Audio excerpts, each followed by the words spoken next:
The most hated airline in the world. Ryanair is the largest airline in Europe, flying over 180 million passengers every year. And unlike most airlines, Ryanair offers flights for as little as $9.99. But how the hell do they get a flight for $9.99? Is it like a 30-minute flight across cities, bro? A $10 airline flight? I feel like the average plane flight that I'm buying costs like $300. For every passenger who loves Ryanair's cheap tickets, there's another one who has sworn never to fly with them again. Ryanair is infamous for charging ridiculous. Well, I hate to be that guy, but if you're getting on an airline that's, you know, charging $9.99 for a plane seat, I'm assuming there's a catch, coupled with the fact that you're probably going to have pretty bad service. I think it's fair to like rate something very poorly, but in light of the price. Like if you're getting on a plane that's taking you across multiple like states or countries and you're paying $20 for your seat and you're like, dude, I was crammed in the back the whole time. It was really uncomfortable and it smelled bad. I mean, what did you think? You know, you thought you were going to get a fucking five-star experience sitting in the back of the plane in Ryanair, you know, basically standing up by the toilet seat. Ridiculous hidden fees, taking passengers to unexpected destinations, and changing their schedule. That's kind of fun. If you don't have anywhere specific to be. How do you get on? What do you mean Ryanair taking them to unexpected locations? Like you get on the plane thinking you're going to Germany and you end up in like Philippines? At the very last minute. And if you head to their social media accounts, you'll find that instead of helping out, Ryanair often just trolls their passengers, quite literally making memes out of their complaints. There are countless horror stories about flying Ryanair. I mean, but I kind of think that's respectable. You're paying for a low-class experience. You're paying to get there, right?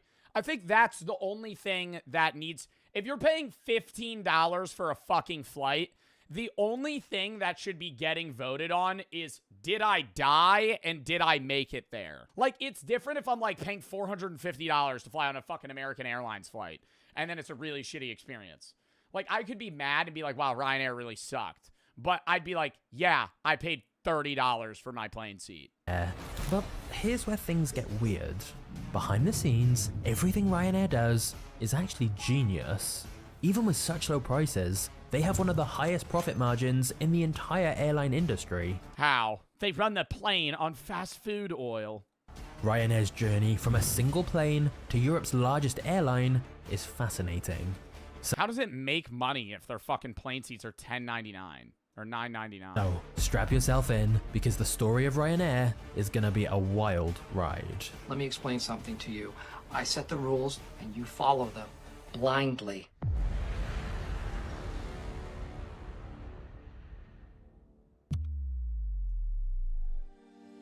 Tony Ryan began Ryanair in 1984, starting off with just a single aircraft flying from Ireland to London.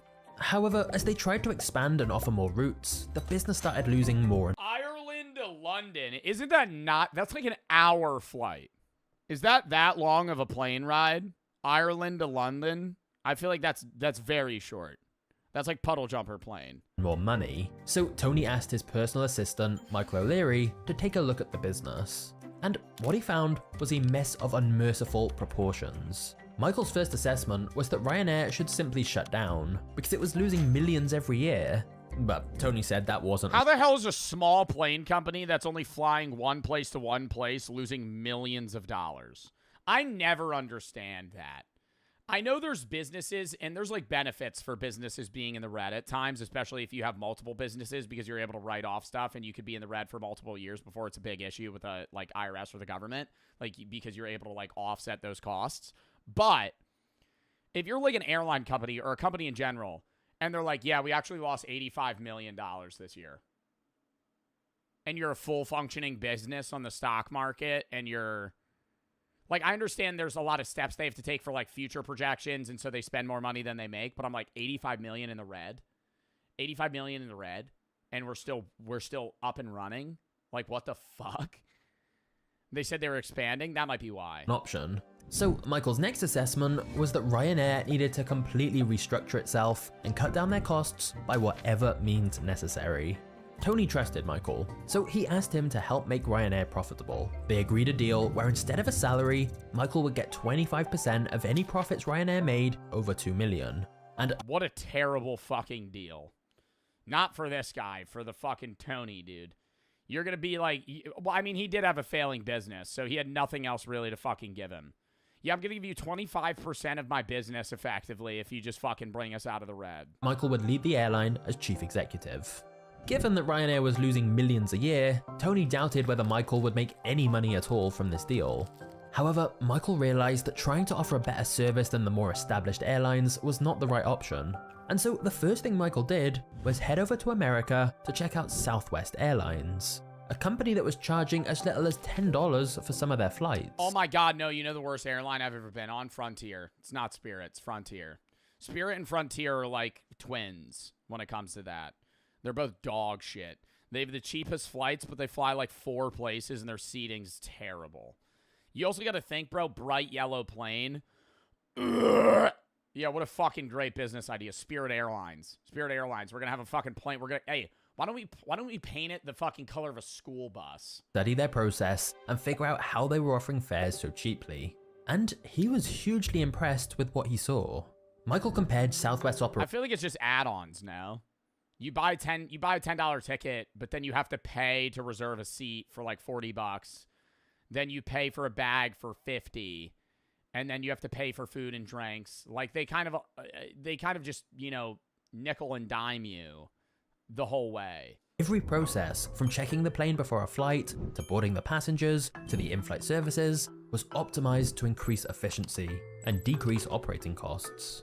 When he returned from the US, Michael was inspired and vowed he was going to turn Ryanair into an ultra low-cost airline that offered customers rock-bottom prices. However, many questioned, with rock-bottom prices, how was Ryanair ever going to turn a profit? Well, Michael had a plan for that. And the best way to see it in action is for us to take a flight with Ryanair. Don't they jam the seats together? Bro, that's how you know. Have you ever been on an airline flight and you look to your left and it's like the window doesn't line up with the seat? That's how you know they're fucking like messing with the insides of those planes to fit more space. Where it's like you're not looking out a window, it's like half on the side, so you kind of see the window behind you and the window in front of you.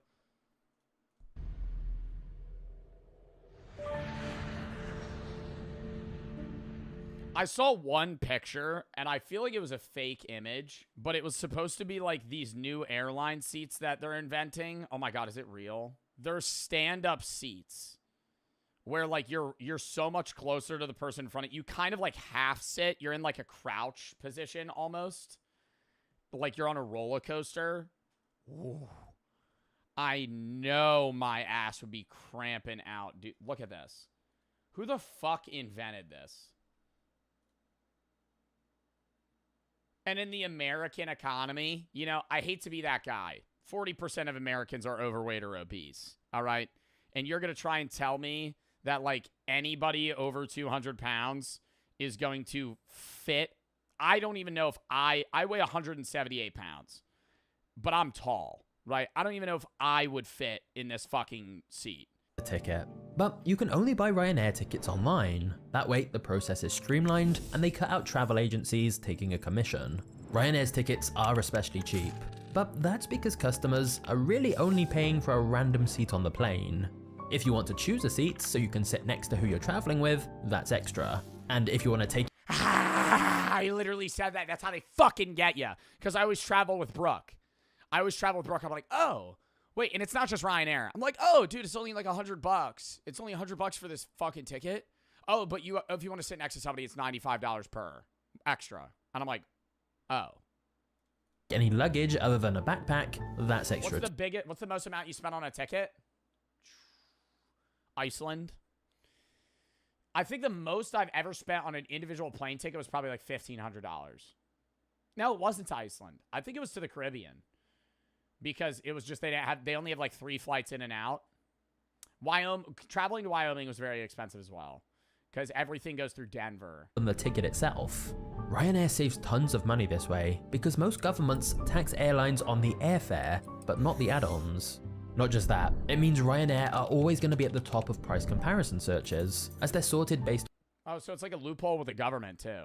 And then it's just instantly free marketing. On what's that website that you get a lot of flights on? Expedia. Expedia is fucking running that shit.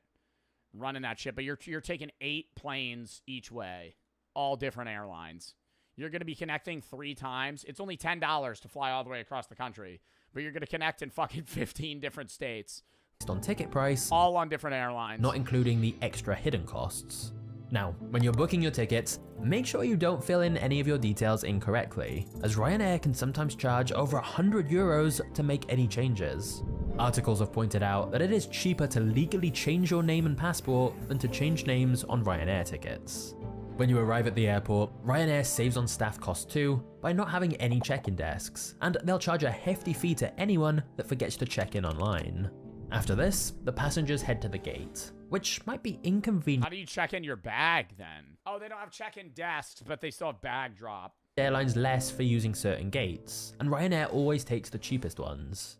Next, the passengers head onto the plane, but instead of using a skybridge, Ryanair makes them take a bus and walk up the stairs, because again, it's cheaper. Once inside, the passengers will see that there's no first class on Ryanair, because having only one type of seat, no first class on Ryanair, everyone's equal, streamlines the cleanup process after the flight. You'll also notice that the plane is absolutely crammed with passengers. Ryanair uses mostly Boeing 737s, which typically seat around 170 passengers, but Ryanair stuff around 200 in the same space. Oh my god, bro. For them to shove 200 people in the same spot, your knees have to be against the wall. Or not against the wall, against the seat in front of you, like pressing. And I'm assuming they don't have this feature. They don't have the lean back. I'm assuming all the seats are like hard locked upright. Like you can't move. The max that regulations allow. This means you won't have much legroom, and to make things worse, the seats can't be reclined. Yep. That's because these are the cheapest seats for Ryanair to buy and maintain. It also means some of their window seats don't have a window at all. Wait, this is what we were talking about. No window at all, though. I've never been on an airline where I didn't have a window. I've been on an airline where it's been like 2 windows split in my seat. In the case of seat 11A, this is what you're getting. Next up, the flight attendants give a safety brief. Just staring at a wall. God, and they probably charge more for a window seat if you want it. At Ryanair, window seat, eh? Doesn't look like that. Next up, the flight attendants give a safety brief. But instead of your typical safety brochure, the information is printed on the back of the seat's headrest. This way, there's no need for pockets on the back of the seats, which makes... I mean, who the fuck reads the safety brochures anyway? I always go into an airline going, if this bitch goes down, I'm dying, okay? I don't need... She always goes... And in case of oxygen, make sure you help your first in before assisting others. You can see the seatbelt in front of you, straps like this. You could also blow up the life jacket, or you could pull the tab. I'm like, bitch, I'm dying. Okay, if we crash in the middle of the Atlantic, it's cooked, right? We're not getting saved. Cleaning up way faster. And usually it's the flight attendants who do the cleaning themselves, which dramatically reduces Ryanair's staff bill. Our people are our most important asset. No, they're our biggest expense. Then the pilot introduces himself over the speakers, but they're probably not a Ryanair employee. Instead of hiring pilots the traditional way, Ryanair makes them start their own companies in Ireland and then hires them as contractors. Is that like a weird loophole so they don't have to pay them like fucking like health insurance and shit? This way they can avoid paying for health insurance. Yeah. I know the business methods. Independent contractors aren't required to get... Independent contractors, I believe, can work full-time and not get benefits. Because you're not technically working for the company. You're your own company that's getting contracted to do something. It's not a pre-watch, chat. That's just how business works. Insurance or severance. Once the plane takes off, passengers... Why would any pilot agree to do that, though? They have to be getting higher salaries. That's the only way, because why would any Ryanair pilot rather work with Ryanair than any other company? For them to openly open an LLC in another country, or if they're a part of Ireland or the UK in general, and then get fucking subcontracted to work on the airline rather than get benefits. You'll notice that there's no in-flight internet or screens to watch movies. Quick flight hours. Oh, so do you think that these are less experienced pilots too? So they rack up more hours so they could go somewhere else? Oh, fuck no. Movies on. Oh, fuck no. That's an Ryanair's got fucking teenagers up at the front, at the helm, fucking flying that shit. We're coming in heavy. We're coming in hot. Let me know when I can land. Dude, are you a junior in high school or you're landing the plane right now? What the fuck? necessary cost. And if you want any food mid-flight, or even just a glass of water, you're gonna have to pay. Nothing on the plane is free. You gotta pay for water? So Ryanair turns what is an expense for other airlines into another revenue stream. You won't be waiting long though. The average Ryanair flight is just over 2 hours. This is optimal for fuel efficiency, and it also... Isn't it common for people in the UK to take Ryanair to Ibiza, Spain, like every weekend for like $10 or something? When the passengers land, they might find they're further away from their destination than they hoped. Ryanair usually flies to secondary airports outside big cities, as they charge much lower landing and takeoff fees. For example, the Ryanair ticket may say London, but instead of flying to one of the main airports like Heathrow, Ryanair may go to Luton, which is not even in London, or... Pissed. You take Ryanair, oh shit, now I gotta take a 2-hour Uber. In Barcelona, Ryanair uses an airport that's around 50 miles away from the city. That is so bad. That is so bad. Wouldn't you be spending more money then trying to get to where you need to go? You're like, yeah, we're going on vacation in Barcelona. But then you end up fucking halfway across fucking Spain. And requires an hour-and-a-half bus ride. Oh my God. It's less convenient for That's not worth it. That's not worth it. Customers, but Ryanair gets much bigger discounts from the airports. And many of these smaller airports become dependent on Ryanair for business, and so they give them incredible prices. Or another way Ryanair gets discounts from airports is they'll just fly at the least popular times. Finally, once the passengers have left, Ryanair begins unloading the plane, cleaning it, refueling it, and rotating the crew. I'm going on vacation at Ibiza. They drop you off at mainland Spain. Streamlined all these systems, so their planes are typically on the ground for just 30 minutes between flights. And so that's a typical Ryanair flight. And it's clear their operations are incredibly efficient to cut costs in... We say it like Ibiza. Well, yeah, isn't that just Spain in general? Spanish in Spain, Barcelona. C's are S's. Or not S's, TH's. Like Z's and C's. Every way possible. Ibiza. However, this sometimes means doing things that may seem counterintuitive. For example, you may think another way for Ryanair to lower their costs would be to buy older planes for lower prices. But in reality, they do the exact opposite. Ryanair always buys the newest planes available. The most regretted college degrees. Zach went to college. I did not. Is college a waste of time? According to the Federal Reserve, 35% of college grads regret their field of 35% of college grads regret the degree they got. Holy Do you think that's college grads wishing they were in another subsection in their field or an entirely different field? I don't even know if that's off money, though. They might just hate their job. study. So today we are breaking down the top 5 most regretted and top 5 least regretted degrees. I feel like most regretted are all going to be BAs. Coming from somebody with a BA. It's gonna be people with arts degrees like art humanities degrees. I think, what is a BA? Bachelors of Arts versus Bachelors of Science. You could get a BA, or a lot of degrees you can only get in BA or only BS, but there's some that you could get a BS or a BA. But least regretted, I'm probably going to think that people say like comp sci, STEM, like bio or like chem majors. I think most regretted, but it's not even off just money, dude. They might just hate their job. Education. I think teachers hate their fucking jobs more than ever. More than ever. Not because they don't get paid enough. And some people are like, teachers get paid a lot. Bro, they should get paid more, bro. They're teaching our youth. Isn't it weird how, like, some teachers make, like, fucking nothing? I'm like, bro, these are the people that are like training the future generation. I feel like teachers should maybe potentially be more qualified, but also get paid way more because you're literally training the next generation of people. So I feel like teachers just hate their jobs now because the kids suck and the fucking programs suck. It depends on the place on whether or not you're getting paid well, if you have good material supplies, and then also freedom of teaching. Talk to people. So education's probably bottom of the barrel. I'm going to go like number 2. God, what's number 1? We got to lock in one, before we start the video, we got to lock in one guess on least regretted and most regretted. Least regretted degree. What makes money?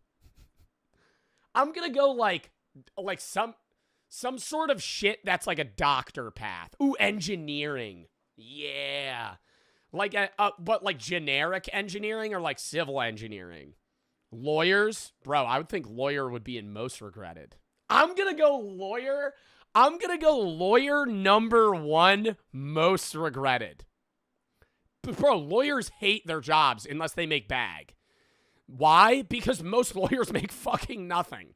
You pass the bar, you spend so much of your life sweating dick so you can fucking make money just to potentially make nothing.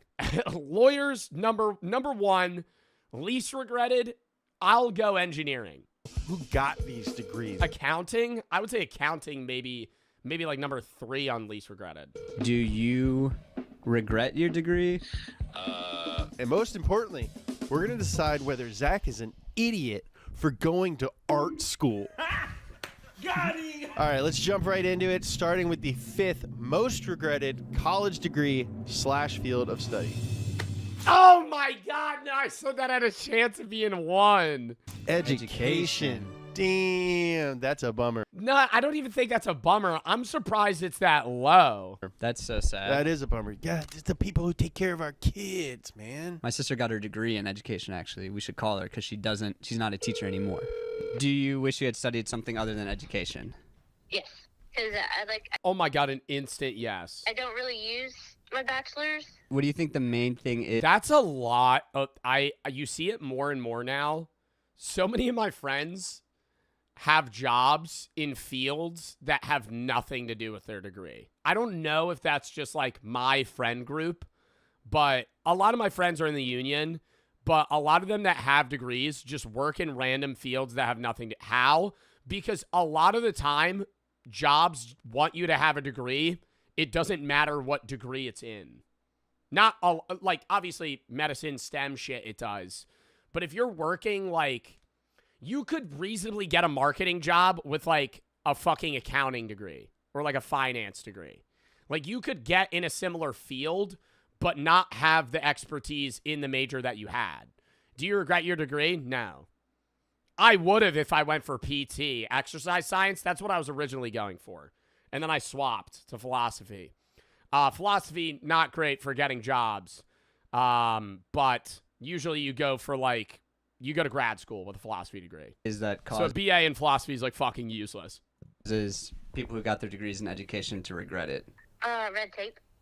Ah, like what do you mean? Well, they're not doing this for the pay. They're obviously doing this for a greater purpose. You know, you're trying to do what you think is best, and you have to go through different structures of way of doing things. You know, government implementing all their blockades and the politics of it. These structures aren't necessarily created by people that teach. Well, there's a weird middle ground between blocking what people are able to do and not, because you do need some restriction for teachers, because if you have no restriction for teachers, they could just do and teach whatever they want within like a thin guideline, which is really bad, because then you're just getting shoved the ideologies of the teacher down your throat. Otherwise, but like that doesn't really happen.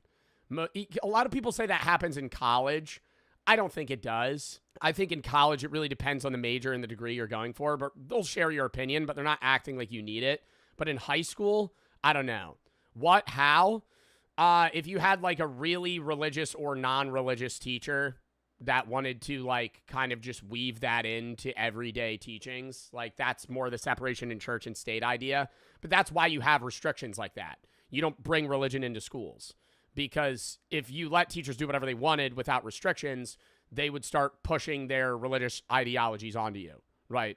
Or doing those sorts of things intertwined with their regular teachings. Not always, but I'm saying you can't just have them, do whatever they want, because then they're going to fucking just teach them as if you're their kid. So it's a lot of back and forth. Good thing for that, yes, but then there's also too many restrictions where they ban books. They don't allow you to teach certain things or talk about certain subjects. On either side of the political spectrum, it's like it becomes a game of like what's allowed and what's not allowed to talk about in a classroom. And it's like you get a long list of like this, and this is a no-go. Come up against, I don't know. I went to a private school, like I went to a religious school in high school. And a lot of the teachers that I talked to openly said they make less money at that school, but they would rather teach there because they got to teach what they wanted to. Because private schools have more free reign outside of the religious aspect. outside of the religious aspect of the school where you're taking theology classes. It's more like when I took world literature, my high school teacher got to pick every book we read, right? He mapped the class himself. There was no guidelines. It's just like they need to be able to learn some sort of comprehension. Bureaucracy. Yeah. Thanks for being in our video. Yeah, thank you. You're welcome. Bye. That was insightful. Yeah, for sure. What a bummer for that to be the first one, dude. Yeah, dude. Let's get a little bit more Oh positive. my Number fuck! 5, least Dude, there's too many fucking chords in this cuck-ass room. Lock in. regretted. Business/management. That It's because it's a broad degree. You could get so many jobs with that major, but I feel like a business management degree. Ooh, wait. Sorry, I was thinking. Business management, understandable. Most regretted, communications is on this list. On most regretted. Least regretted, I could see accounting, finance. makes Interesting. sense. So business and management includes a lot of things. Business administration, finance, marketing, accounting, human resource management, international business, basically anything that needs to be taken care Okay, so we're just lumping all of that into 5. of is in business. I think people who get this degree have no delusion about what their life's going to be like. I'm coming to I also think that anybody that gets a business degree isn't like, yeah, I really just want to crunch numbers and do people's taxes. I really want to manage and market a business company. I feel like most of the time there are people that do that, but if I had to guess, like 70% of business majors just want to make money. I do want to do that, really. You want to be an accountant, really. I'm not judging that. I'm not making fun of that. That's fine. You want to be like, when somebody's like, what's your dream job? You go, I want to save people money in taxes. That's what you want to do. But money not involved. Like, not the fact that you could potentially make really good money. It's like, yeah, nothing wrong with that. Nothing's wrong with it. I just can't. That's the opposite end of the spectrum for me, right? Like, I would never want to be like, dude, do you think there's anybody that's like, I want to be an auditor for the IRS? Like, that's the job. That's the dream job, is auditing. Like, that sounds so bad. I would hate that job. I mean, maybe you get some sort of pleasure in like sticking it to the rich guy that didn't pay his taxes. But it's like, oh, fuck, bro. You want to work for the IRS? college, have a good time, and if things don't work out, hey, that's okay. If they do work out, great. You know, like, it's just Business, dude. These guys have TikToks and they walk up to restaurants and try and get in without reservations. Let me see if my buddy Matt, I think he majored in business.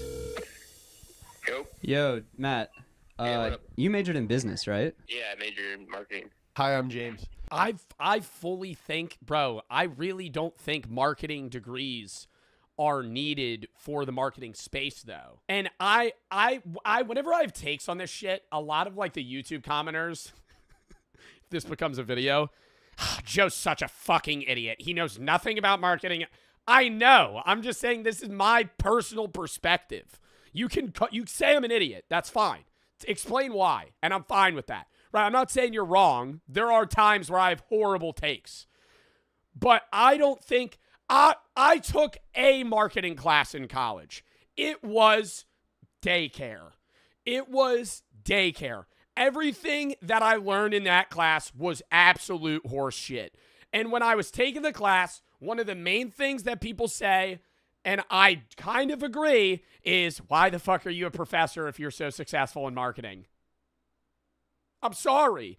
I get being a professor for like chemistry or philosophy or fucking STEM shit. Why are you a professor for fucking marketing if you're a marketing guru? Wouldn't you be making racks marketing?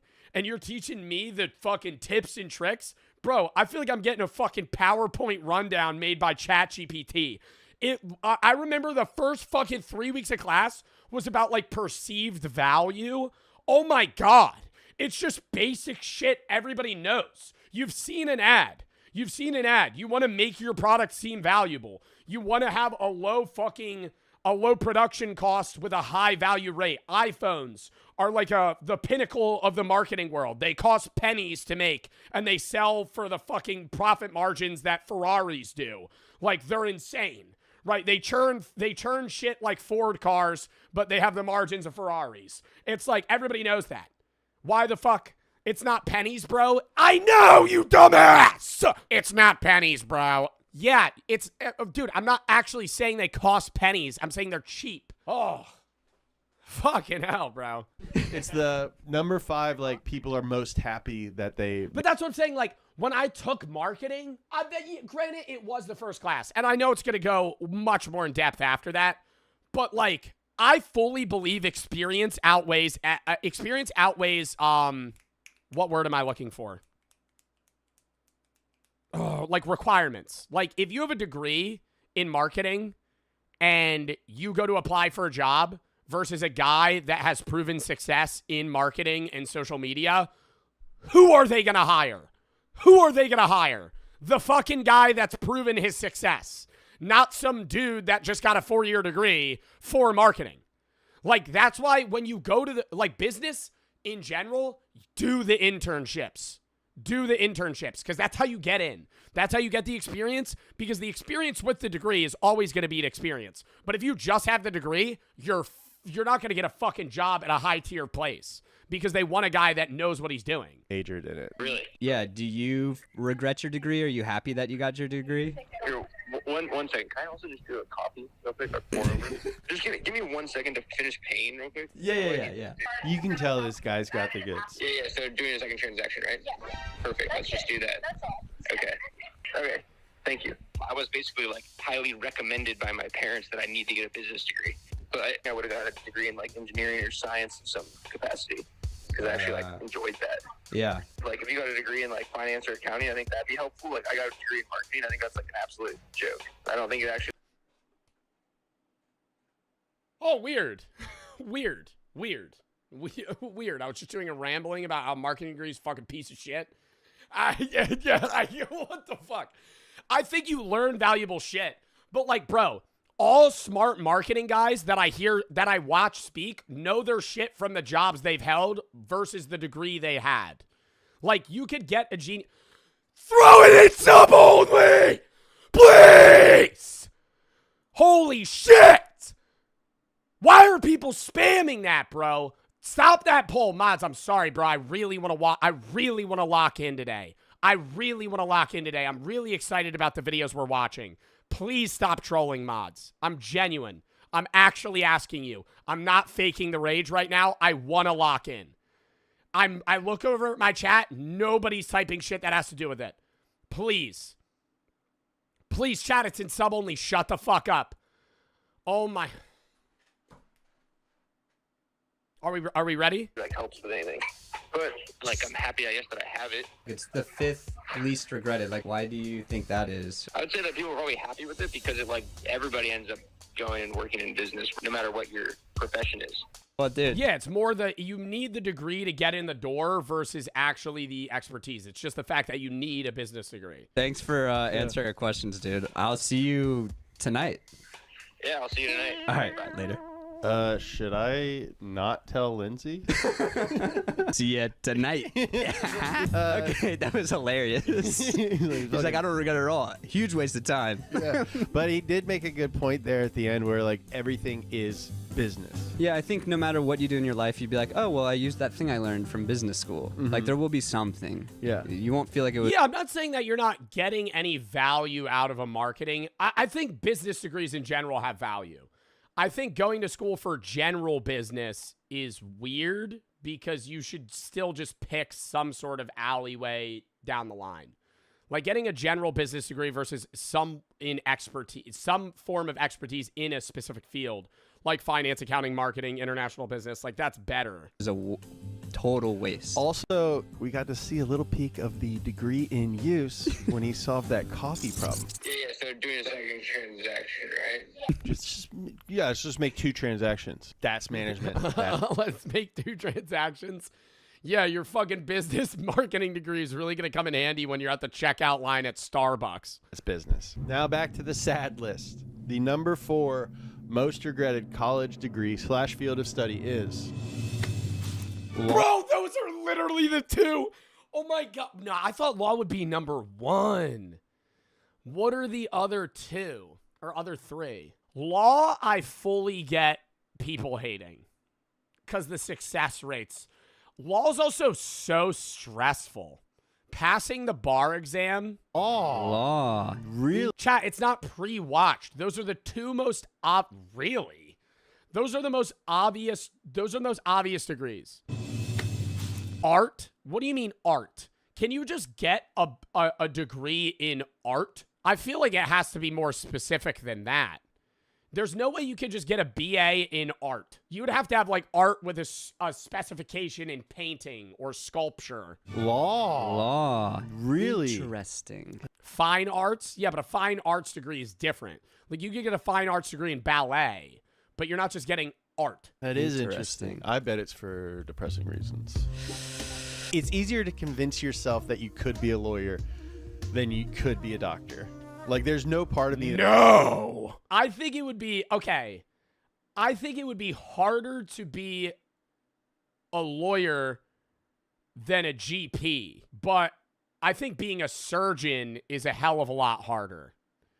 I think being a GP is a great job. Being able to walk in and do, like, yearly checkups, maybe a prostate exam here and there, that's a great job, you know?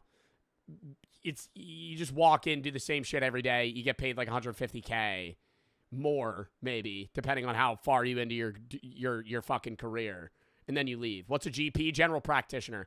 It's basically the doctor you go to for like your yearly checkup. Does your GP do your prostate exam? I don't know. Do you have a specific doctor for that? I hope not. I feel like that'd be really creepy. You have to go to your prostate doctor. I don't have one. Don't worry, we'll schedule your appointment. You walk in, he's just like putting on the glove. It's like, oh, I could be a doctor. But like 100% of me is like, dude, I'd be a sick lawyer. And I just lubed up. You think there's ever been a situation where like somebody's been getting their prostate exam and like they actually just like poop on the doctor's hand? You don't shit before you go. You drink a coffee right before. Just open the floodgates. Also think that, oh my God, how embarrassing that would be. That the way lawyers are pooping on the doctor's hand 1,000 times. That's very common. Trade in art and media is pretty romantic. Like, how many movies are there about like a Matthew? You can't handle the truth. Yeah. What's a prostate?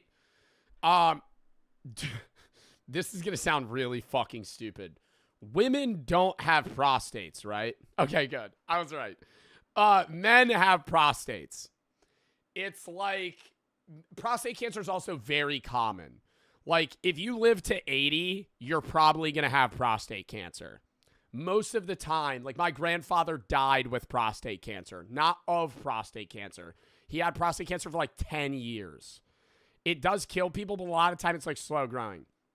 Prostate cancer or your prostate is Isn't that like, what is your prostate? Your nuts? No. I always envisioned your prostate being the taint region of a man.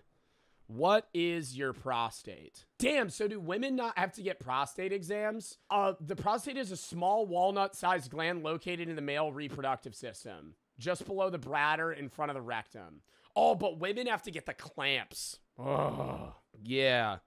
Women have to get they have to go to get a pap smear. I'd rather get a finger shoved up my ass any day of the week. Don't remind, what's a pap smear? A pap smear is for women when they basically like, it's literally like, imagine a car jack, but they just fucking wedge that shit open and then they have to like look. Ugh! If you're a guy and you go into becoming a gynecologist, that's a bit crazy. Can we agree on that? I'm not like full judging it, but if you're a guy and you're like, I want to be a gynecologist, out of every career path. Yeah. Did you order the code red? You're goddamn right I did! Giving speeches and stuff. When the shit hits... Damn, do you think that's going to be on the most regrettable? Most regretted gynecologist. Prostate exam guy. I don't think that's a thing. I feel like a GP just does the prostate exam. Not really much needed in terms of expertise there. Movies are there about like a massive... You can't handle the truth! Yeah. Did you order the code red? You're goddamn right I did! Giving speeches and stuff. When the shit hits the fan, some guys run and some guys stay. When the reality is your job is to read things and not miss anything. Why did I hire you? Dude, it's not even read things and not miss anything. From the people I know that are in law, they basically say that passing the bar is impossible because all of the questions' answers are all seemingly right, but it's all about verbiage and wording. Like, AI had one of the hardest times passing the bar earlier on. I'm pretty sure there's versions of AI that pass the bar now, but it's like, dude, it's all verbiage. It's all fucking knowing the book in very specific terms and how that applies. That's why the lawyer that you have. How Wawa is beating fast food companies at their own game. Before we even get into this chat, who knows what Wawa is? Who knows what Wawa is? If you don't, it's basically 7-Eleven, but better. It's a superstore gas station. I would say the equivalent of a Wawa. Wawa's like northeast/east. I would say for like southern people, Buc-ee's. Buc-ee's a lot larger, but people perceive Buc-ee's as the same way that people in the northeast perceive Wawa. A very loved store, right? All the athletes, you know, get sponsored by Wawa. Most Eagles players are sponsored by Wawa. Not most, but a lot. Steak shorty. My bag. Hello, would you like to try a sample? How are you today, sir? Do you have a rewards card today? It's Sample? They ain't ever dealing out samples in Wawa. That was straight for the video, bro. That pissed me off. There was never somebody Kim outside of fucking Wawa handing out samplers. Would you like to try a sample? Never. How are you today, sir? Do you have a rewards card today? It's 10 a.m. on a Monday, and we're at a Wawa, one of America's largest convenience store chains, right outside of Philadelphia. 8:30. Have a great day. Gobbler's back. And you're stuck behind the guy that's getting 9 packs of cigarettes. Yeah, let me get one of those. Let me get one of those Camel Crushes on the top left. Yeah. Do you have any of that? Do you have any of that Red Man chew? Oh yeah, I'll get one of those. Yep. Then he pulls out a wad of cash, but it's unorganized. That's a casual experience at Wawa. Pulls out a fucking wad of cash. It's just like, it was just in his pocket. It wasn't even in his wallet. Just fucking, yeah, let me just rummage through here. Just pulling out fucking a $5 bill, a 20, a 10, a 50. He just has it all.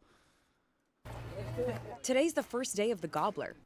Oh, don't get me started about, I'm a Gobbler hater. Dude, the Gobbler is this, if you don't know, okay, see, I'm talking about this like people know what this is. The Wawa Gobbler is this big promo they have at this store, like, for a month straight. And they're like, dude, come get the Gobbler at Wawa. And they get, like, Saquon Barkley and Jalen Hurts to be like, like eating the gobbler. Yo, it's fucking disgusting. It's an entire Thanksgiving meal in one sandwich.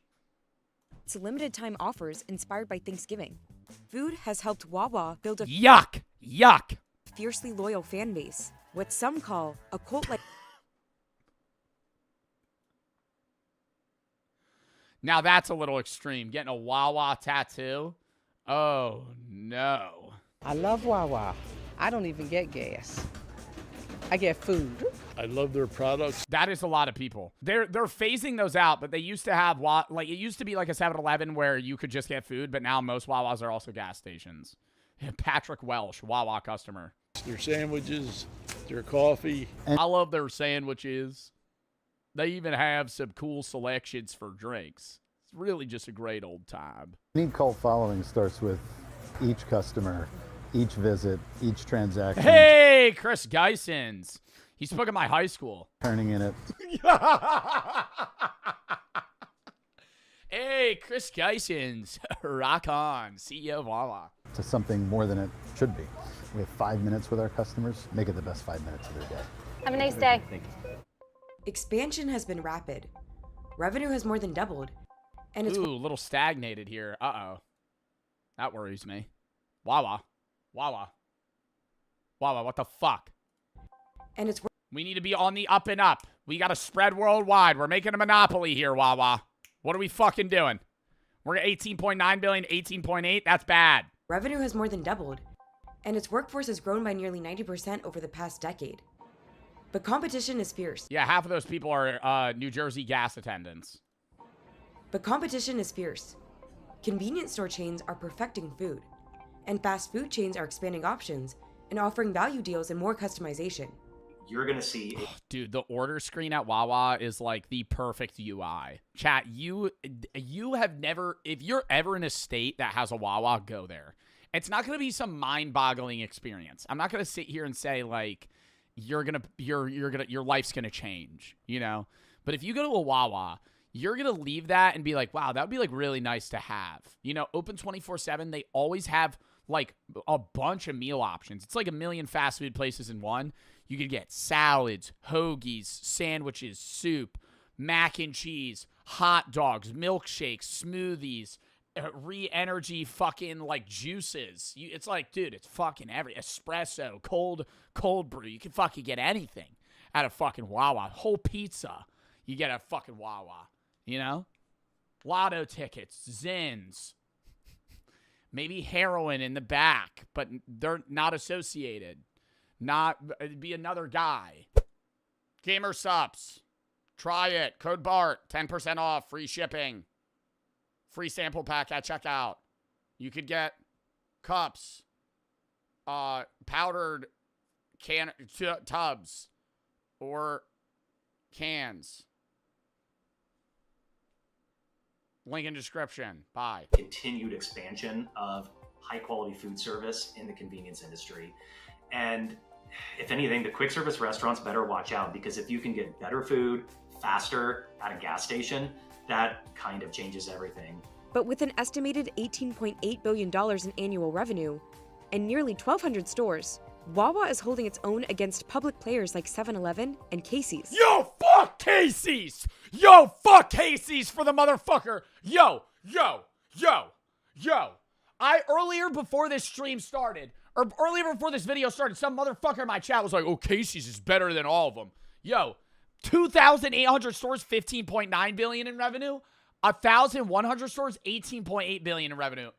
Which one's more successful? Honestly, if you crunch the numbers too, I'm pretty sure Wawa's even doing better than 7-Eleven.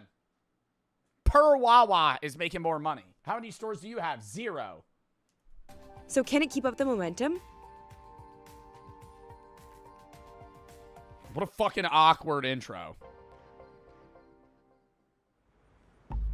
God, a millennial pause. Just 2 miles away, at Wawa's headquarters, the Innovation Center is testing new hoagies, or subs. Bro, they're hiring people. What is that?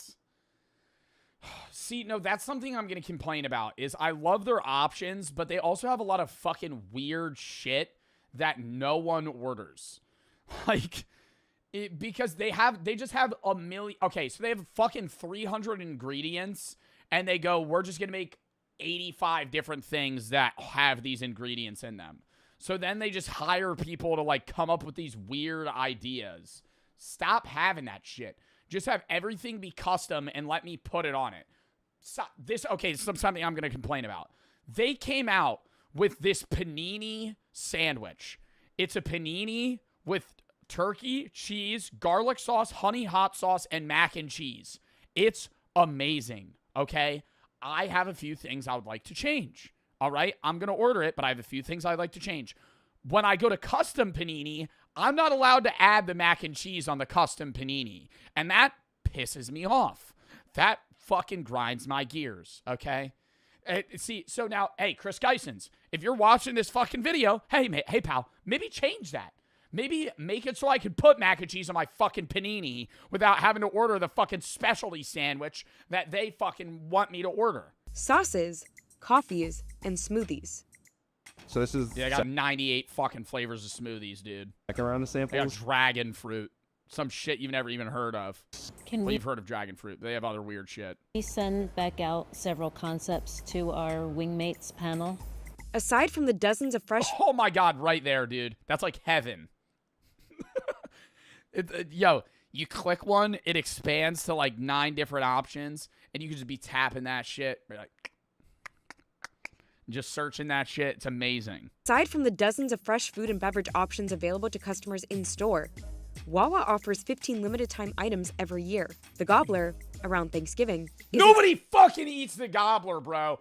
I need to see the numbers on this shit. I don't know anybody that's ordered the Gobbler. Everybody in New Jersey goes to fucking Wawa. I don't know a single person that eats the Gobbler. I do? Okay, Zod does, bro. Zod eats the Gobbler. You've craved that. You've been like, damn, the Gobbler's back.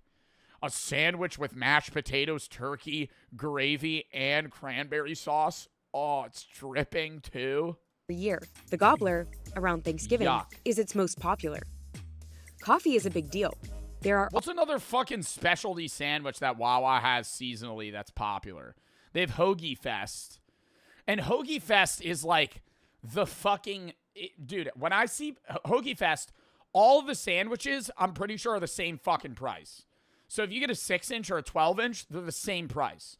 So when I see a motherfucker on Hoagie Fest, or it's like $4 and $5. No, it's like, if you get a 6-inch hoagie, say it's like $4. Regularly, the 12-inch would be like $8 or like $10. But a Hoagie Fest is like $4 and $5. Just get the fucking bigger one. But I see people get the 6-inch hoagie. What are you fucking doing? You're just wasting money. Already 9 variations at its stores. We used to have... Some people are health conscious. It's a 12-inch hoagie, brother. Cut that bitch in half. Oh, Chris Geisens, lock in. Different third parties, Dunkin' or Pizza Hut was part of our offer here. And customers said to us, we trust you, we trust your food, we trust the brand you are. And so now every product we sell here that's food or fresh beverages or Wawa branded. I think it offers a nice tart flavor. All right, I'm gonna get some slurpant. A focus on food is... All right, we're getting a little snobbish with the science here for the Wawa. I mean, dude, the people that are getting the coffee are pulling up at 4 a.m. They're truckers. Paying off. Customers who shop at both Wawa and quick service chains Burger King, Wendy's, or Starbucks have been shopping more frequently with Wawa than with the others since 2023. And breakfast is the clear winner. Morning meal traffic increased by 5% at food-forward convenience stores like Wawa, while QSRs only increased by 1% in August 2025. The big thing Wawa figured out is if you look at all of the negatives that were historically associated with the gas station industry, the bathrooms, maybe the last resort food, Wawa flipped all of that and decided to turn those into positives. Wawa's customers... They don't let crackheads in the bathroom. I mean, like, what the fuck are we... Dude, like, that's what... They're trying to flip those into positives. So, you know, the things that normally are not perceived, that's what they do, bro. The bathrooms are clean because they have locks on them. At ones of high traffic areas, like, dude, they just don't let, like, why would you? I'm not saying, bro, I'm not gonna have a take here. I'm saying the bathrooms are cleaner because they have janitors that take care of them and they don't let, like, homeless people roam the stores. Customer base is also increasing. While at competitors 7-Eleven, Circle K, and Sheetz, it's shrinking. People know each other by name. People create this warm environment. That, I think, is somehow the secret sauce. Chris Geison's king of parasociality. Chris Geison's making you fall in love with the guy with Roger that makes your hoagie at 3 p.m. What creates, if there is a cult-like following. Up next person. How Wawa is beating fast food companies at their own game. Before we even get into this chat, who knows what Wawa is? Who knows what Wawa is? If you don't, it's basically 7-Eleven, but better. It's a superstore gas station. I would say the equivalent of a Wawa. Wawa's like northeast/east. I would say for like southern people, Buc-ee's. Buc-ee's a lot larger, but people perceive Buc-ee's as the same way that people in the northeast perceive Wawa. A very loved store, right? All the athletes, you know, get sponsored by Wawa. Most Eagles players are sponsored by Wawa. Not most, but a lot. Steak shorty. My bag. Hello, would you like to try a sample? How are you today, sir? Do you have a rewards card today? It's Sample? They ain't ever dealing out samples in Wawa. That was straight for the video, bro. That pissed me off. There was never somebody Kim outside of fucking Wawa handing out samplers. Would you like to try a sample? Never. How are you today, sir? Do you have a rewards card today? It's 10 a.m. on a Monday, and we're at a Wawa, one of America's largest convenience store chains, right outside of Philadelphia. 8:30. Have a great day. Gobbler's back. And you're stuck behind the guy that's getting 9 packs of cigarettes. Yeah, let me get one of those. Let me get one of those Camel Crushes on the top left. Yeah. Do you have any of that? Do you have any of that Red Man chew? Oh yeah, I'll get one of those. Yep. Then he pulls out a wad of cash, but it's unorganized. That's a casual experience at Wawa. Pulls out a fucking wad of cash. It's just like, it was just in his pocket. It wasn't even in his wallet. Just fucking, yeah, let me just rummage through here. Just pulling out fucking a $5 bill, a 20, a 10, a 50. He just has it all. Today's the first day of the Gobbler. Oh, don't get me started about... I'm a Gobbler hater.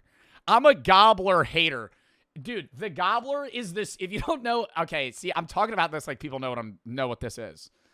The Wawa Gobbler is this big promo they have at this store, like, for a month straight. And they're like, dude, come get the Gobbler at Wawa. And they get, like, Saquon Barkley and Jalen Hurts to be like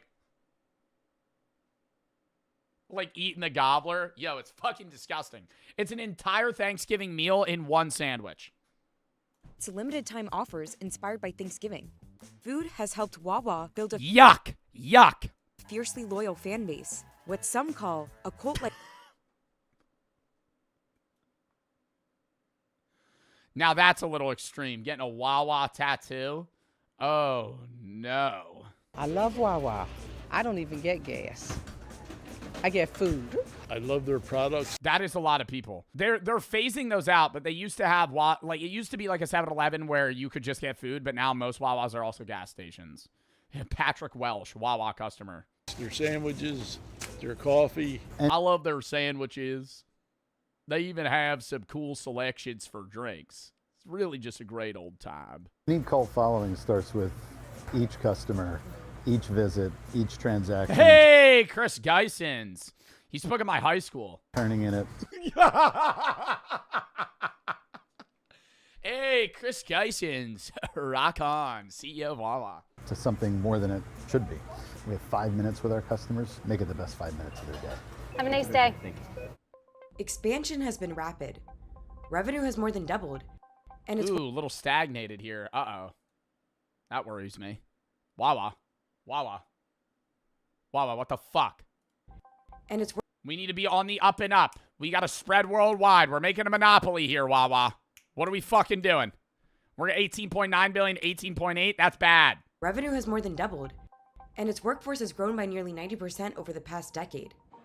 But competition is fierce. Yeah, half of those people are New Jersey gas attendants. But competition is fierce. Convenience store chains are perfecting food, and fast food chains are expanding options and offering value deals and more customization. you're going to see. Dude, the order screen at Wawa is like the perfect UI. Chat, you have never, if you're ever in a state that has a Wawa, go there. It's not going to be some mind-boggling experience. I'm not going to sit here and say like your life's going to change, you know?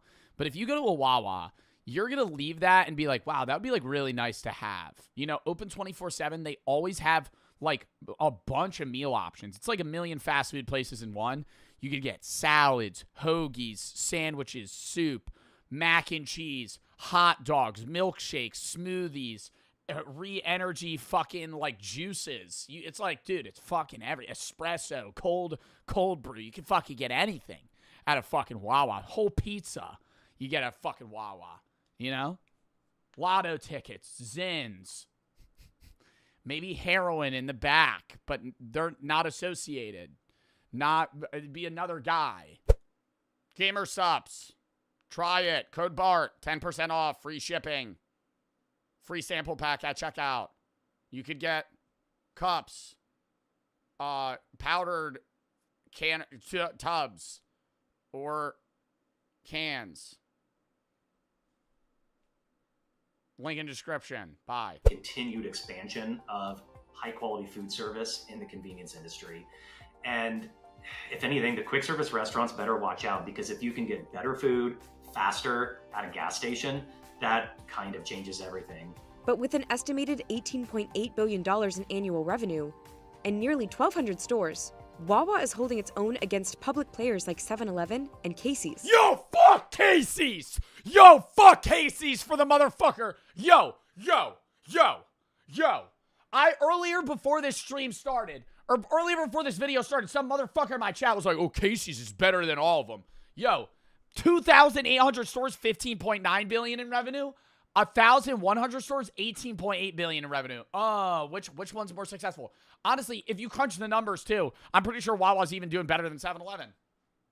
Per Wawa is making more money. How many stores do you have? 0. So can it keep up the momentum?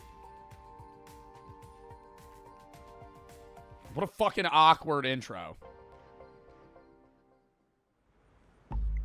God, a millennial pause. Just 2 miles away, at Wawa's headquarters, the Innovation Center is testing new hoagies, or subs. Bro, they're hiring people. What is that? See, no, that's something I'm going to complain about, is I love their options, but they also have a lot of fucking weird shit that no one orders. Like, because they just have a million. Okay, so they have fucking 300 ingredients, and they go, we're just going to make 85 different things that have these ingredients in them.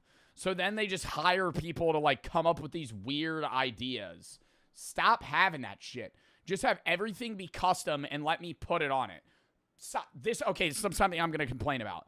They came out with this panini sandwich. It's a panini with turkey, cheese, garlic sauce, honey hot sauce, and mac and cheese.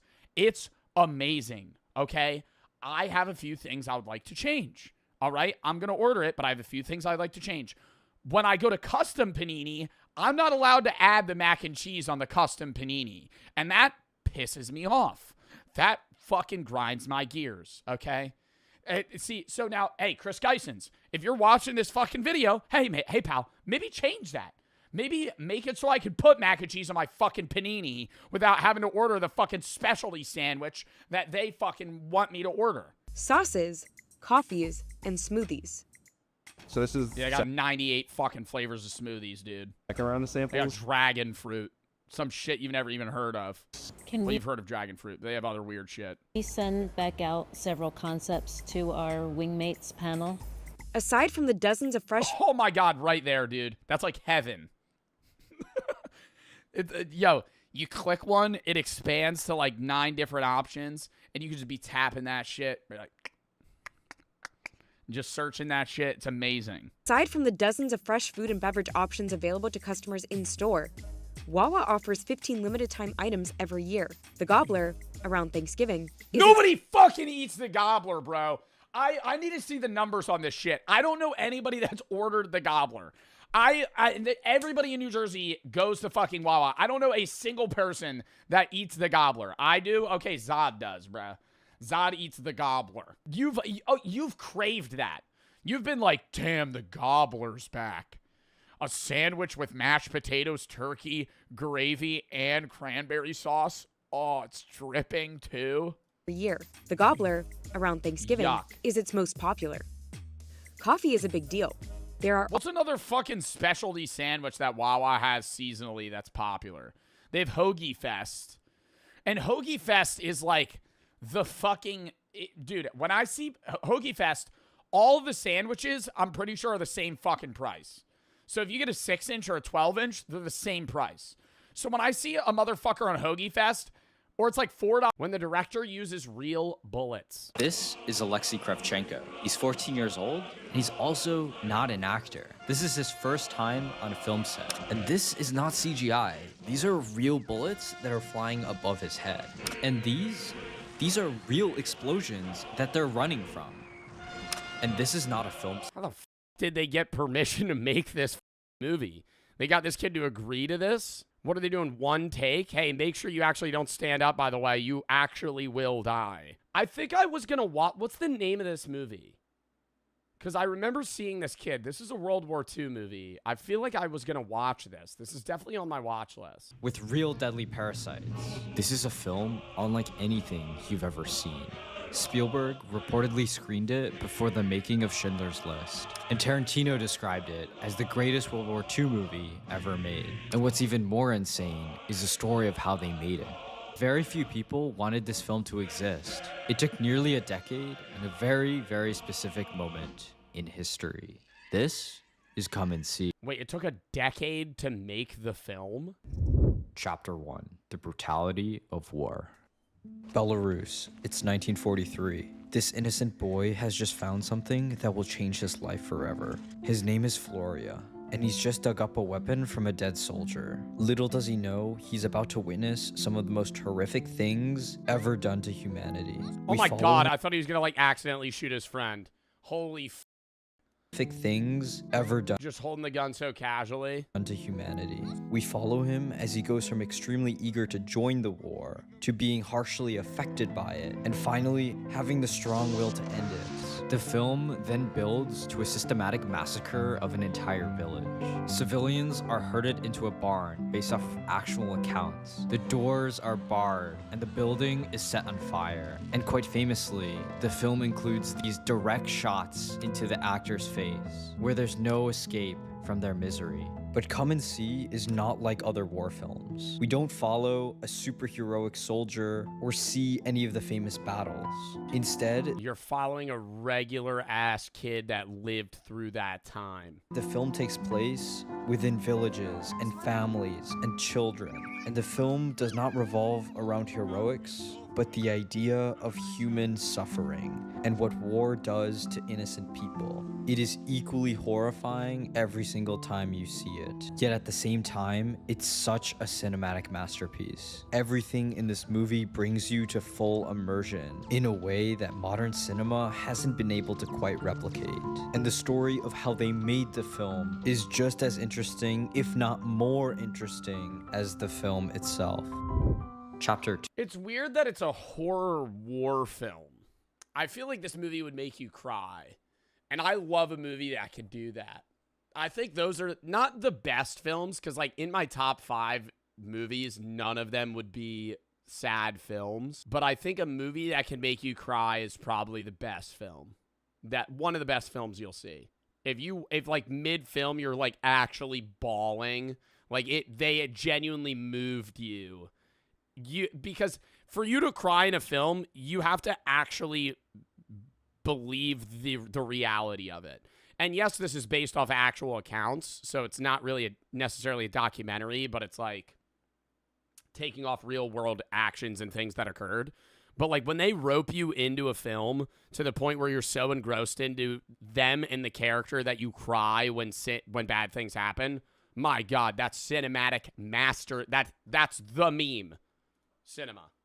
There are 3 people that contributed most to this film that I think we should go over.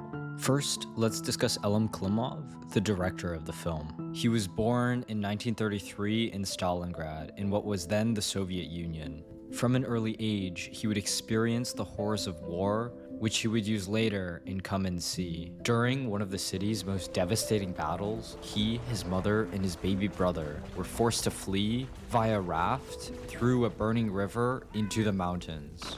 The city was ablaze up to the top of the sky. The river was also burning. It was night. Bombs were exploding, and mothers were covering their children with whatever bedding they had, and then they would lie on top of them. As a young boy, I had been in hell. This experience through hell would live with Klimov forever. Yet despite these beginnings, he eventually found his way into film. He started his career with comedies and satires. Nearly every film that he's made has faced some form of interference, delays, or even bans from the Soviet authorities. Yet despite the censorships, he would go on to make these types of films, until 1979, when something terrible happened. His wife, Larissa Shepitko, also an acclaimed filmmaker, had died in a car accident. And to say that her death had devastated Klimov is a gross understatement. Shortly after her death, he fell into a deep depression, turned to alcohol, and created a 25-minute documentary honoring her legacy. And even more notably, well, we talked about this previously too. When men lose their wives, they're much worse off statistically than women losing their husbands. Because when you think about it, who, as a man generally, the only people that truly interact with you on a deep level are your mom and your wife, sometimes a friend. But I'm saying men don't really open up to other men. They don't really have deep conversations with other men. And so it's a lot harder to lose that person when you have so few of those people. Women are not always, and I'm not saying this is applicable to all men and all women, but women generally can fall back on other women a lot easier than men can, because you don't have that stronger relationships with men. Women usually, at least from what I've seen, women tend to have a lot closer bonds than men do. And I'm not saying that men aren't friends or close friends with each other, but a lot of that shit doesn't get real deep, right? Guys get real deep when they get drunk, right? And you're like, man, I really love you, bro. You're like, you truly care about me, and I really fuck with that. You don't have that sober conversation with another male friend. Usually. You do at times, but most of those things, it's like you're drunk and you're like, I love you. Women will just have those conversations and talk about deep things, right? And guys will do that with their mom. Guys will do that with their wife, right? So it's like, that is horrible. He already lived a terrible life, and now he has to fucking lose his wife on top of that. And what, did that motivate him to make this film? he never made another comedy again. All of his subsequent... Wow.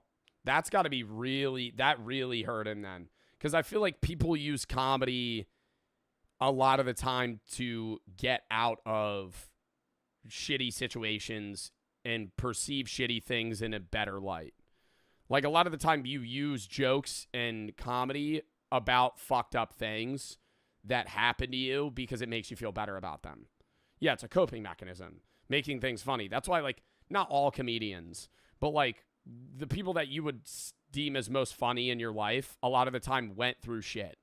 Because, top-tier comedians have to willingly joke about the stuff they went through. Were repeatedly blocking his project, but he refused to compromise, and he knew the film was too important, that if he were to make it, it had to be done right. Finally, in 1985, something incredible happened.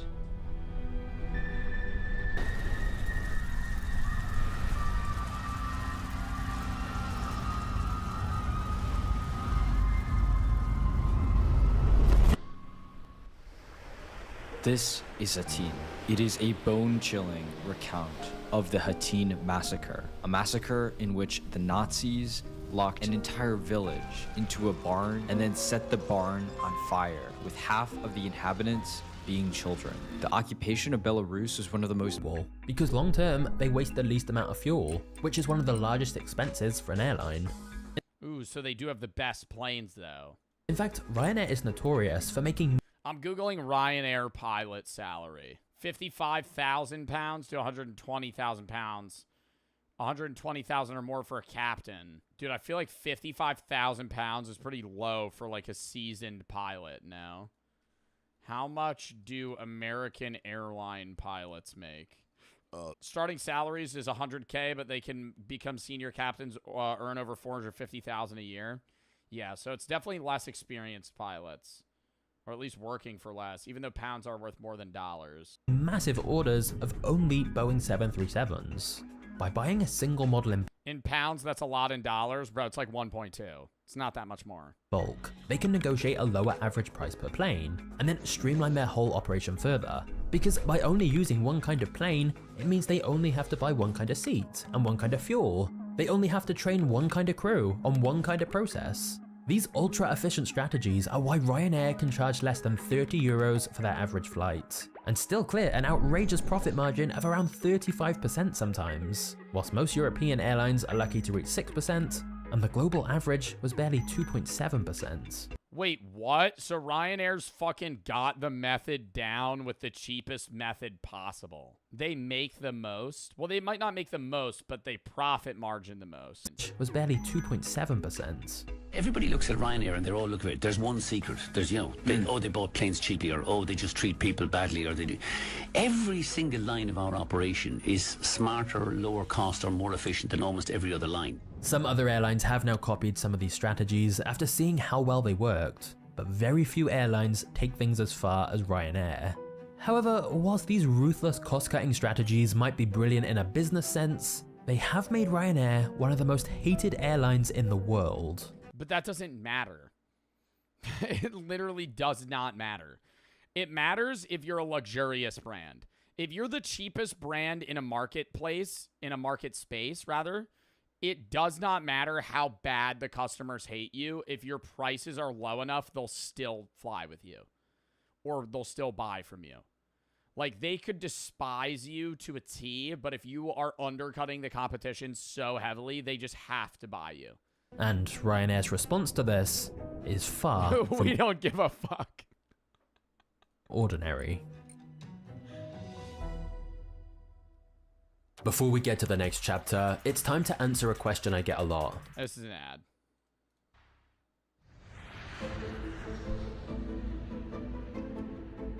Michael O'Leary, Ryanair's CEO, has often made the news for some of his wild ideas about how Ryanair could cut costs even further. He said he wanted to charge passengers to use the bathroom, remove toilet... Is that a joke? Now that's a little extreme. You're going to charge people to take a piss? Are you allowed to do that? Be like, yo, I really got to take a shit. That'll be £5. That'll be £5 now, lad. Otherwise, we have a poop bag and a curtain that you could shit in the back. And even sell standing tickets. Wow, what a fucking... Dude, you walk on a Ryanair. It's a C8B, but it's just like a subway handle. The whole airline, the whole flight, you're just... Introduce a fat tax and... A fat tax. I know there's airlines that are starting to charge customers that don't fit in one seat, two seats for a ticket, which I understand is upsetting, but I will actually have the take that I think that makes sense. Like, if you can't fit in the seat, they have to charge you for two, right? There's airlines that have like plus size seats, which also makes sense, right? Like, where you're just like, okay, we're gonna also, segment specific seats out for people that need them. But if they don't, it's like, I think it's rude for the individual. I understand it might be out of your control in certain regards, but like, from my personal standpoint, I would be really mad if I sat in a middle seat and the person next to me was sitting in half of my seat because they didn't fit in their seat. Tickets. He pointed out these measures would allow Ryanair to offer cheaper flights, which is ultimately what consumers... That's the only one. That's the only one that really makes sense. Like, standing tickets is crazy. Charging people to use the bathroom is nuts. Or no bathroom. I just think I don't think it's like a fat tax is weird. Saying like, we're just going to give you the same seat, but because you weigh a lot, we're going to fucking charge you more. I think it's like, okay, we're going to charge you more, but we're going to give you 2 seats. Once. And in some cases, there may be some logic to it. It would make perfect sense to me to charge for toilet access. One, it would reduce the number of people who are bothering other passengers getting up and down going to the toilet on board a flight. And 2, I think we'd have fewer passengers using the toilets, and then we'd have less people queuing around the toilets on board the aircraft.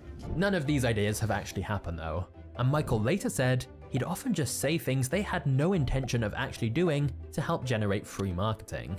And we generated huge amounts of free publicity. Why? Because we had no money for advertising, we had no money for PR. So you needed some kind of loudmouth Paddy to be out there saying outrageous things like charging for toilets. Yeah, and it gets you out there, bro. And we're taking out the seats in the standing room only.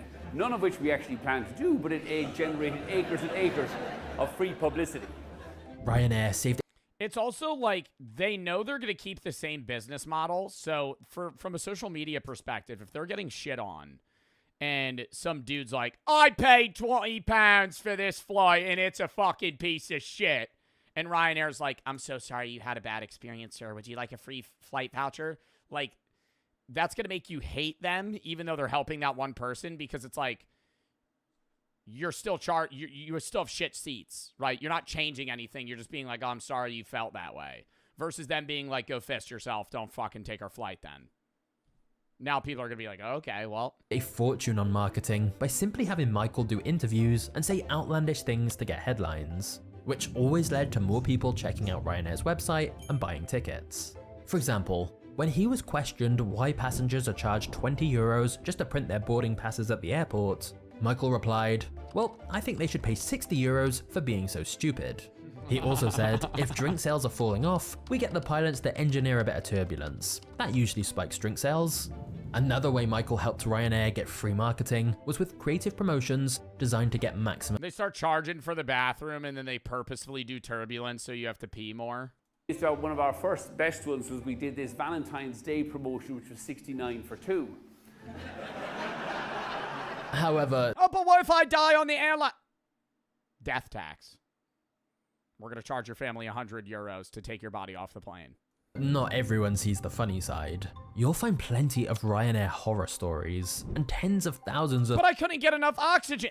Well, we're going to add an oxygen meter on every passenger. You're only allowed 3 breaths per minute. 1-star reviews. If you breathe more than 3 times per minute, that's 50 pence per breath. Some newspapers started having an entire column dedicated to Ryanair complaints as there were so many. Like a woman who was charged €300 for Ryanair to print out her boarding pass. But Michael has openly stated he feels customers paying cheap airfares have no right to complain when things go wrong. He said, we don't want to hear your sob stories. What part of no refund don't you understand? Another example was when hundreds of passengers were forced to spend the night at the airport after their flight was cancelled. Ryanair doesn't...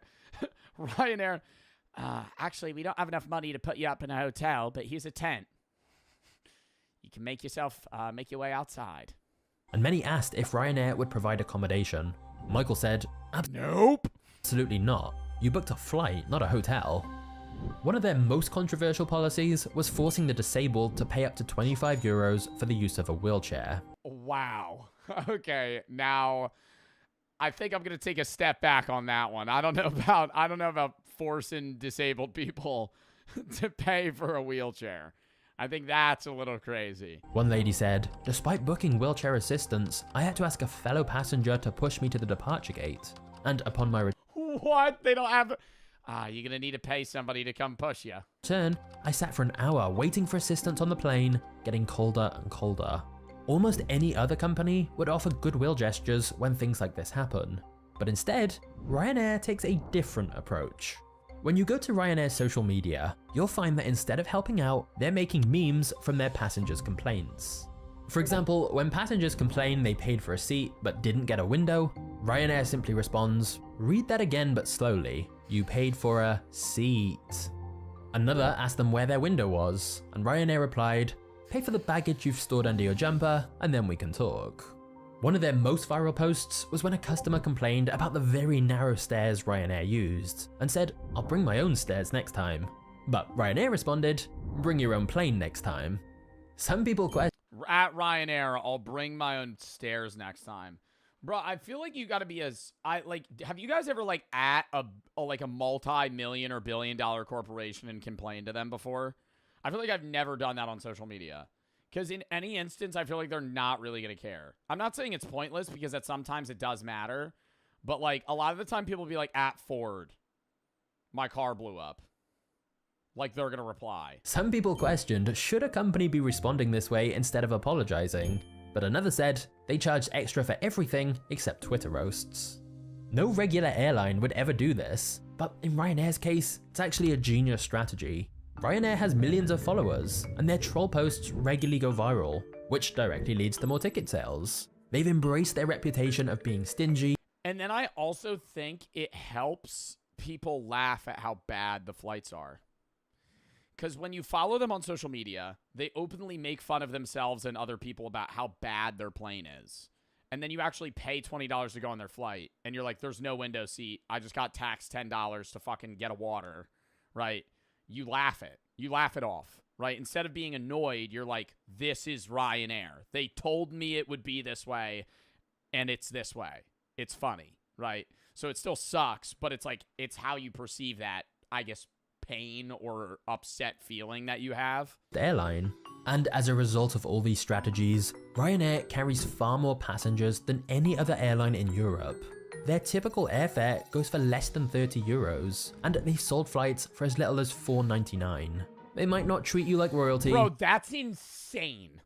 A fucking I know it's 5 euros or 5 pounds. Bro, less than a $10 bill.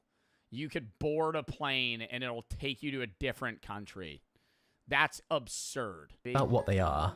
Love them or hate them, they've given people the option to fly all over Europe at prices that are often cheaper than train tickets. So there's no doubt they've made air travel affordable for millions of people. However, remember how Michael You can do mystery flights? I've always wanted to do that. I don't know if is Ryanair the company that does that? I feel like there's a lot of companies that do that shit. I've always wanted to do that though. How do they prepare you in that sense? I think it's like kind of like a travel package deal. I don't know if that's Ryanair specifically, but I've seen this one company, Mystery Flight Company. What is the name of that company? It is Wizz Air. It's Pink Plane. I knew it was Pink Plane. All right. Yeah, like Wizz Air, they bring, it's like, why is this a really low quality image? They bring you anywhere, but I'm like, how do they book like your room and board as well? Like, if I'm going, hey, I'm going to pay to go on this mystery flight, well, they're going to charge me a specific amount. So that kind of gauges where I'm going to go, you know? Compared their efficiency to McDonald's? Well, that's because McDonald's pioneered something called the Speedy Service System, which is genius. Just click this video now. Yeah, they drop you off in the middle of like a desert. Hope you have your vaccinations for the mosquitoes. Might get malaria. What? That would be fucking awesome, though. I wouldn't even be upset. If I took a Wizz Air airline flight and I was like, damn, dude, I really think we're going to be going to, like, Italy. I get dropped off in, like, the middle of nowhere in, like, Kazakhstan. I feel like that'd be awesome, no? Like, just having no idea where you're going. What do you pack, though? You don't know if you're going warm. Do they tell you? Like, if you're going warm or cold? Oh, fuck, should I do that for a vlog one day? That sounds so fun. To go on, like, a Wizz Air. It's in Europe. But I feel like they only probably take you to places in Europe. Does that make sense? Like, I doubt they're flying you, like, you take Wizz Air, and then they fly you to, like, fucking rural Colorado.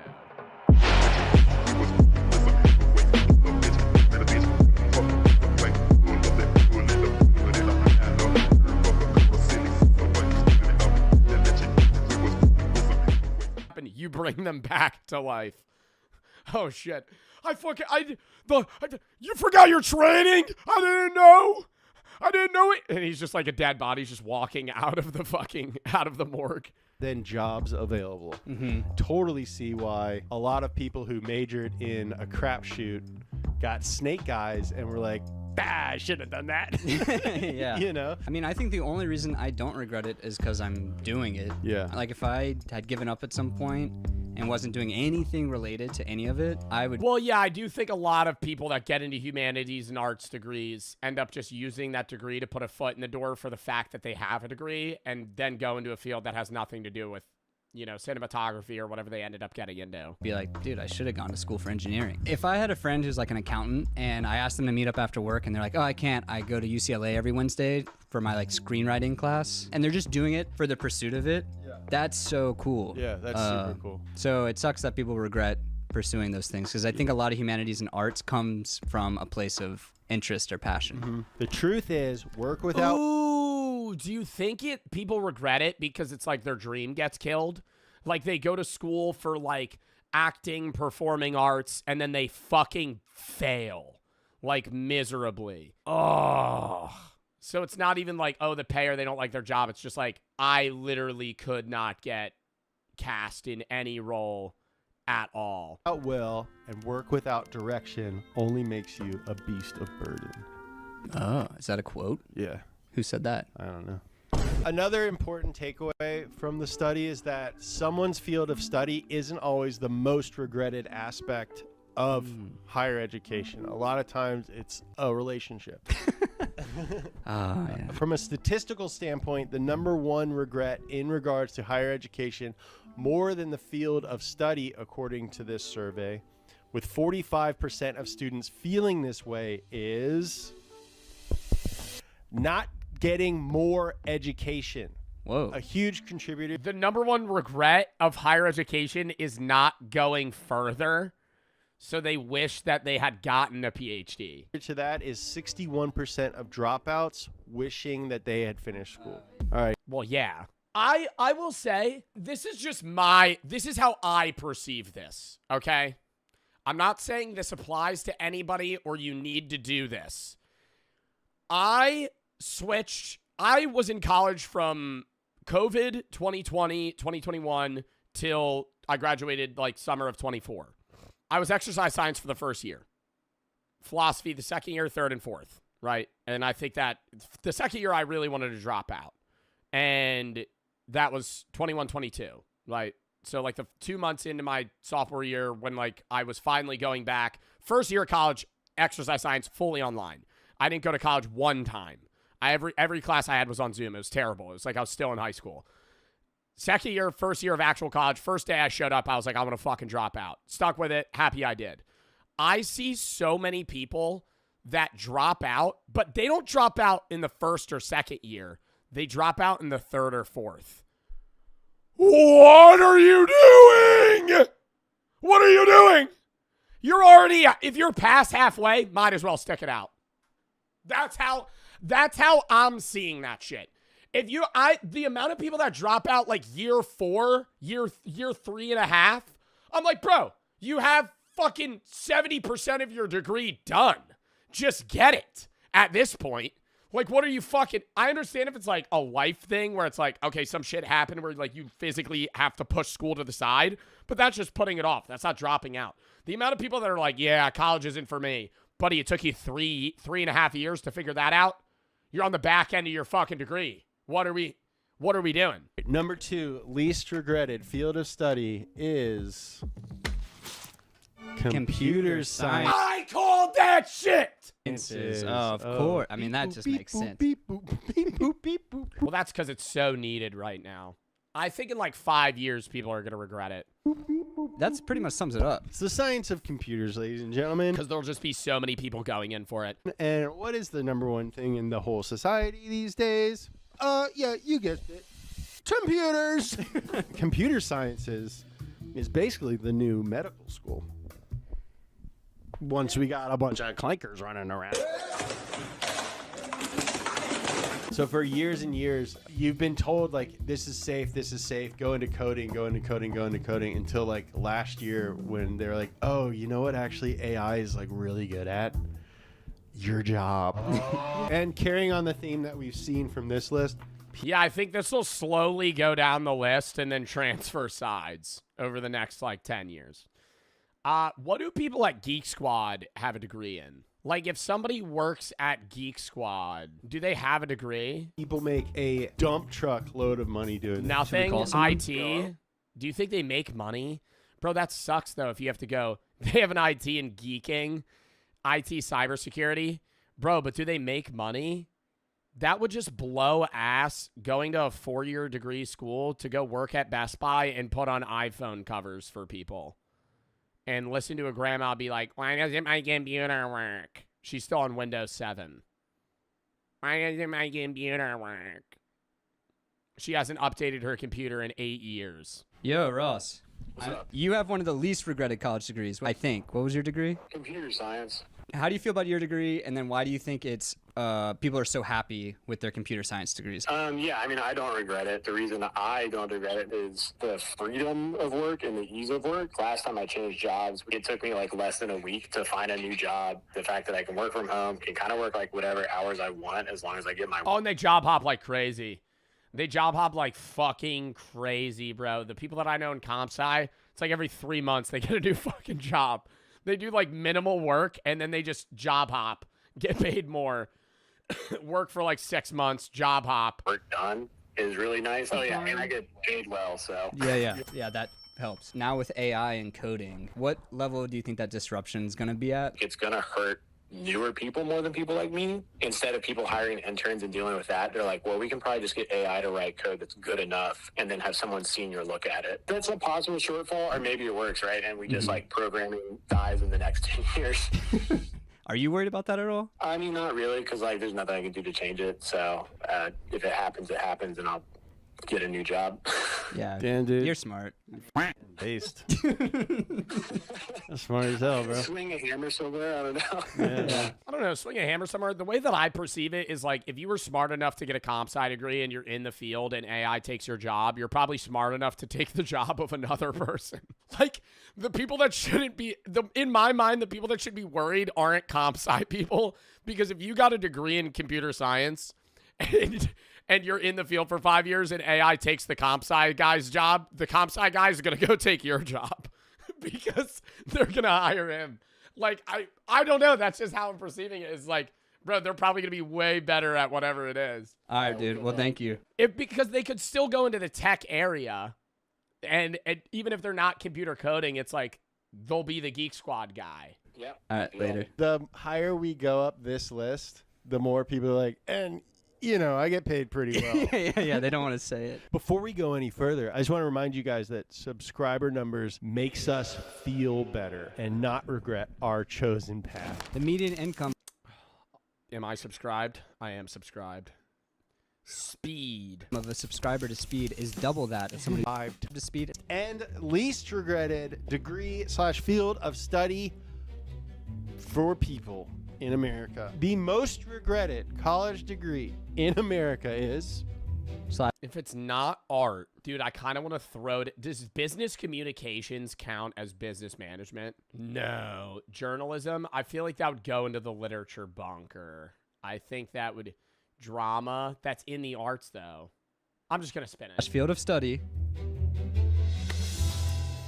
Social and behavioral sciences. Social/behavioral sciences. All right, so this includes psychology, sociology, anthropology, criminal justice, social work, communication studies. Okay, communication studies is in that list. I'm shocked psychology's up there. Sociology, I get being there. Anthropology, yeah, probably hard to find a job in anthropology. Very fascinating majors, though. I love psychology, sociology, and anthropology. I get communication studies and social work not probably doing well or making a lot of money. Behavioral science and international relations. I'm just imagining a psychologist. June said, and I'm cooked. Working at a... Dude, chat. Also, I see people going, oh my God, no way. If you want to go to college for psychology, don't take this fucking one YouTube video as the telltale sign that you can't do psychology. You can still... This isn't a surefire saying of like everybody in this major's unhappy. Federal prison. Yeah. And it just being brutal, exhausting, emotionally difficult work. Yeah. And then they don't make a lot of money. It's doom scrolling IRL. It's like, all right, time to have this other sad guy come in and talk to me on Zoom for an hour. And then I get to have lunch. You could call mine. Yeah, you do only deal with depressing things. And it's like not a physical depression of like you're seeing people like with wounds, like you're a paramedic or an RN. You're like only dealing with people that are actively on like the brink of suicide or dealing like if you're like a therapist or a psychiatrist. Like you only deal with people that need, and it's like you're doing good, but it's like I can understand the mental deterioration of like, okay, this is like taxing my body. You get to help them. Yeah, you get to help them, but imagine like 8 years into your job, every day they're never being good news. Not never, because you are helping people get better and slowly you get to witness them like kind of grow and flourish, which is awesome. But it's like every day you're also getting new clients that are also like it's an endless loop of like pulling people out of the mud, and then you get them out of the mud and there's another person that falls in. And then you pull them out of the mud, another person falls in. Like you're doing great and you are changing the world, but from your perspective, it feels like you're doing nothing. Therapist, but I think that'd be weird. Yeah, I don't think you're supposed to do that. Yeah. You'd be like, hey, do you regret your degree? Yeah, And you're be the like, number one most regretted. Your job is the most regretted degree in the world. How do you feel about it? It's like, oh, I guess I do have some regrets. Maybe I'll call my therapist. It's harder than ever to give young people advice on what they should do after high school. There was a time when the smart move was simple. You go to college. It used to be that simple. It literally used to be just go to college. Study didn't matter. Now it's like it's a lot more complicated. And it's so new that that's an issue. Like this is the 21st century's issue, right? In the 90s, 80s, 70s, it was like you could still go to college, get a great job. Yeah, you could still do that now, but there's so many options and no time to figure it out. It's like you're still a kid being thrown into the job world effectively. Even if you are going to college, yes, you have to go to college for 4 years. Bro, you're 18 years old, 19 years old, trying to determine what you want to do for the rest of your life right now. Like, fuck. That sucks, right? But I maybe I'm not making it better for any of you guys. Don't feel bad if you change your major, right? I think you should have a net of a few things that you're interested in, soft launch one of them, and see if you like it, and then you can commit to something else if it's terrible. Much because you're just like better off having a degree. College got insanely expensive. More recently, everyone was saying, forget college, just learn how to code. Now people say AI writes code better than humans. So what is the best plan? Trade school? Maybe. College? Maybe. Pick a major just for a paycheck? Maybe. Study something that you love and then it doesn't matter. You'll fall into a way to make money? Maybe. Join the family business straight out of high school, drop out and start your own thing? Honestly, I don't know. All of those. It's so person to person because it's your interests and also the connections that you have. Like I feel like you might be that kid, but everybody knows that kid that has a dad or mom with a thriving family business that they're 100% just going into. Like your dad owns a golf course. You're going to own a golf course. That's your life, right? Like your dad owns a golf course. All right, sorry, the path is paved. That's all you got to do. And your job's set. Some people don't have that. And so it's like, now you got to fucking figure out what the hell your options are, what you're able to do, and also what you want to do. Those are extremely vital. Legacy matters so much. It's legacy. Well, I think connections in life is everything, but it's also, yeah, like being able to go into a family business is awesome if you want to do it. Double option. The alternative that does suck is when your parents have a family business that's on the brink of collapse. And they really want you to do it, but you really don't want to do it. They really want you to carry on that family. No, like that sucks. Trying to like weigh those options. What I do know is this. Like a pastry shop. Well, sometimes that's awesome if you really want to get into it. But yeah, like restaurant business. Like if your family owns a restaurant. And, you know, now you're really flipping a coin on whether or not you really want to own a restaurant or not. The last decade, we've noticed that there's Inheriting a farm, that's the worst. That's the fucking worst. Or the best. It's one of the two. It also depends on the farm. You know, if you're inheriting a farm that's worth $40 million versus a farm that's like a family-run farm that sells mainly locally, and you're really, you know, working all year round to take home like 35K profit. And if you have a bad season, you're down fucking 250 grand. Like, it's fit, dude. Farmers can make like 40K off the top, but spend like $1.5 million and make 1.58. Like, it's that, like, they have to put so much money in and then only get like a very small increase of how much they make. A more anti-education and anti-intellectual talk creeping into conversations from every side. And I don't freaking jive with it, because at its core, education is good. It's about bettering yourself, and it betters the world. And I would never discourage anyone from trying to do that. If you're a younger person watching this video, just do your best to be smart about the path that you choose. I wish I could give you better advice, but I really don't have an answer. If anyone's trying to give you a blanket answer to this question, you probably shouldn't listen to them. Yeah, they're either dumb or they're lying. To end this on a positive note, the number one least regretted type of degree is... Do you have a guess? I thought it would be this one. Is it improv? Least regretted. So the most favorited degree by broad people. Health is already on the board. Finance is already on the board. I think chat with engineering is smart. Is it improv school? Architecture, maybe. Engineering. Dude, when I got this far, I thought I was going to say catering. I was like, catering? Oh, that makes sense. Yeah. Everybody has to eat. Yeah, everyone's got to eat. All right, engineering. That makes a lot of sense. Yeah. It's like the more tried and true version of computer science. Mm-hmm. It's the one that's been around for a century. Yeah, this is beep, boop, beep, boop, and this is... And we've had... for like way longer. Then beep, boop, beep, boop. Mm-hmm. These guys together sent a man to the moon. Well, this all honestly just makes a ton of sense and was maybe predictable the whole time. Yeah. Thank you guys for watching. Yeah, I think that was actually, you don't even really need to look into that. Engineering's like, you build shit, it breaks, you got to fix it, knock it down, build something else. It's never not going to be a job.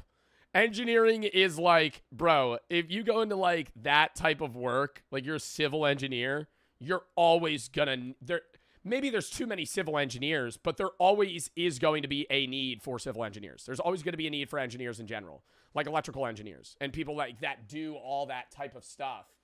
It's just a job that there's always going to be needed work. Even if it's like we build bigger and better things that last longer, there's always going to be upkeep. There's always going to be things that change. There's always going to be more people that want to do different things. So, I don't know. That made a lot of sense, though. I think that was the easiest guess out of all of them. I did love that video, though. I'm sorry that took, like, fucking forever to watch.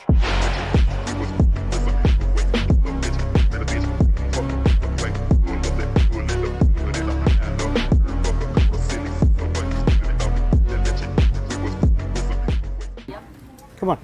And it starts with its employees. Ooh, Dan's going to be whipping up my mac and cheese at 3 a.m.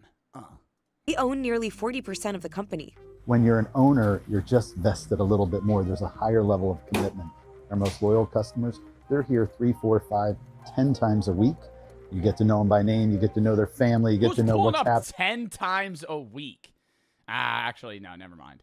They go every morning, and then they go 3 times for, like, dinner. And that connection, it's not really an expected thing in training. It happens because of culture.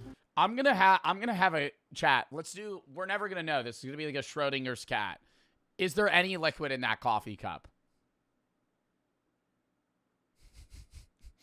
Is there any liquid in that coffee cup?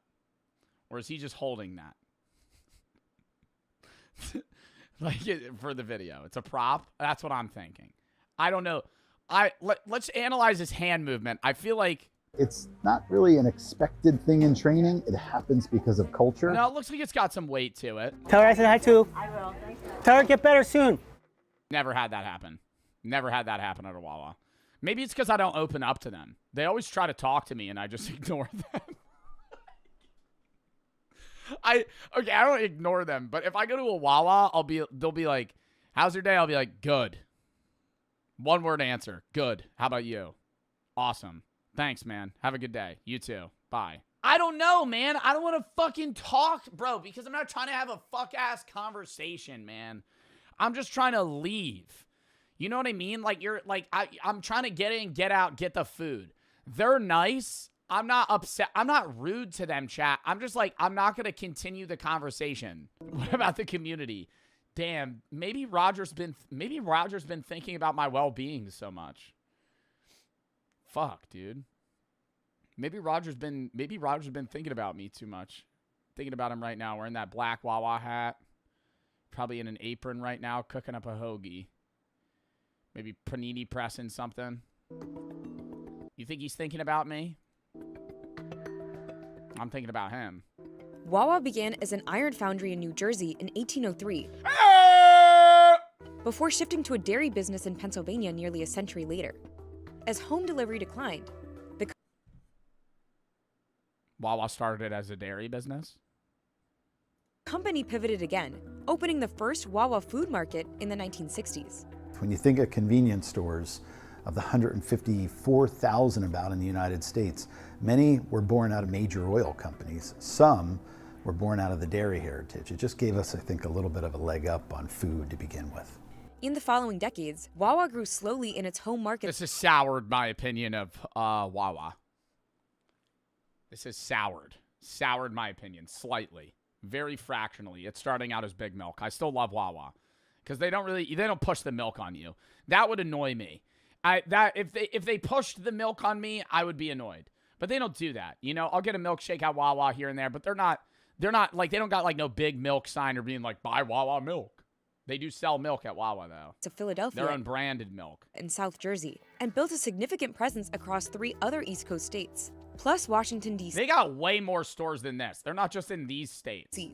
It doubled down on convenience. Or is this just like where they spread initially? Becoming a 24/7 operation in the 70s, at a time when most retailers closed early, and offering surcharge-free ATMs, free air for tires. Always hit up a Wawa ATM before I go gambling. Always. And finally, fuel in the 90s. It debuted in Florida in 2012.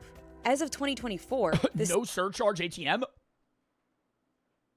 No $6 charge? State holds more Wawas than any other. Wawa has become synonymous with Florida, heading out to the Midwest. We had a lot of research, we knew the customers, we'd done all the homework, and the lines around those stores and the opening excitement was palpable. And those stores have performed almost as well as core market stores coming out of the gate. But the convenience store business is getting more competitive as the industry has consolidated. I mean, it's the same thing as like Bucky. I think Bucky's is bigger. Bucky's is definitely bigger, right? Bro, motherfuckers wear Bucky's shirts. Nobody wears Wawa shirts. Like, I'm not wearing Wawa fits. But, like, dude, I'll see somebody in public wearing, like, a big-ass Bucky's logo. We wear Wawa fits. I never have. I do, Joe. Where are you getting a Wawa shirt? 2022, Wawa has been focused on an aggressive expansion plan. And is it Wawa because that's the sound a goose makes? I think. Well, wah, wah. I think, right? I think it's Wawa. Why is it called Wawa? Wah, wah, wah, wah, wah, wah, wah, wah, wah. How does a goose sound? Wawa is named after the town of Wawa, Pennsylvania, where its first dairy farm and corporate headquarters were located. The town name comes from the Ojibwe Native American word for the Canadian goose. Okay, so it is after the goose, but it's after the town. Without mergers or acquisitions, growing from 6 to 12 states. And its annual revenue rose by $4 billion in that time frame. Store count has grown more Are you reading off Google AI? Yes. than 50% over the past decade. The goal is 1,700 locations by 2030. Doing that gives us the best chance of success long term. It's a little more challenging. Sure, M&A might open more doors and more growth for us, but it's never been for us to be the biggest. It's trying to be the best. As opposed to other competitors like Great PR response, Chris. Casey's, which focuses on rural America. Great PR response, Mr. Geisens. Wawa is in urban areas. I love that. The company serves nearly 1 billion customers per year. It's not about being the biggest. It's about being friendly with you guys. It's not about being the biggest. It's about, touching the hearts of the people that we serve. Like Roger, how he makes your pan press panini so well. You should go see Roger right now. Customer traffic growth of 3%. Tell him about your day. He definitely cares about your day. Since 2015. Though Wawa has been methodical about where and when to expand, scaling is still risky. Quality and customer service must be maintained, or the company risks damaging its reputation. Anytime a company starts to expand, they got those dogs, bro. Wawa ain't got them, dude. They're just sweating. That's how Wawa don't got the rollers. They make the dogs. They got like a mini fridge heater, and they put them in there, and you take it out, and the bun's just fucking ripping hot, just sweating, just in the container, just waiting for somebody to come eat it. far outside of its region in this industry, there is going to be that challenge of how do I maintain the customer experience that I'm known for. Yo, are these guys' headphones like made out of copper wire? What's going on here? With Wawa's heavy emphasis on fresh food, maintaining a strong supply chain is imperative. Even so, the company must rely on third-party suppliers to deliver product, which poses operational vulnerabilities. Competitor Casey's, on the other hand, has full control over its supply chain as it owns and operates both distribution centers and a transportation fleet. Competition is tight. Convenience stores are challenged by other convenience stores, fast food chains, and now grocery stores that offer pickup and delivery, undermining the convenience factor. As Wawa expands into— Yo, Aldi is the worst grocery store in the fucking world, and I'm gonna stand on that fucking take. Every Aldi I've ever been to is like 9 items. You pull up, bro, and they are— if you have a grocery list of 30 things, they'll have 20 of them. And like, I want to— one-stop shop, brother. One-stop shop. Maybe it's the Aldis that I pulled up to, but every Aldi I go to, bro, like, you can see over the aisles. It's just fucking dog shit. It will come up against those regions' own local convenience store favorites, like United Dairy Farmers in Indiana, Twice Daily in Tennessee, and Travel Center Buc-ee's in the South. They're going to bump up against some people who've really locked— What do they sell at Buc-ee's? Is Buc-ee's like a Costco? Like, what is a Buc-ee's? People who've really locked down certain regions. Everything. So they're like a Walmart. And cut their teeth and sort of made a name for themselves, innovating on their own terms. And I don't know if anyone knows how this is going to shake out, to be quite honest. The company has also had a few misses, like its— They don't do wholesale. pizza in 2023, which is still getting negative reviews. Or the— I'm not a big fan of their pizza, I gotta say. I don't really get a Wawa pizza. I do get a Wawa pizza when I have enough points saved up to get a Wawa pizza for free. drive-thru concept it piloted in 2020. Those stores didn't offer customization, and you couldn't go inside. Wawa is still figuring out how to adapt the system. If we don't have misses, we're not trying hard enough, and we do, certainly. So in the last few years, we launched a drive-through only store concept. We've tried 3 of them. They have come and mostly all gone, but from a great failure, you learn. So now with our— Yeah, I don't know. I think the idea of a drive-through Wawa is kind of dumb. Just because there's too many options that you could order on screen that it's more inefficient than if you just walked into the store. Our mobile app, we've given customers the ability to order whatever they want. Oh, somebody redeemed Scream? High inflation poses a major risk. Between 2019 and 2025, Wawa raised prices by about 22%, aligning with most competitors.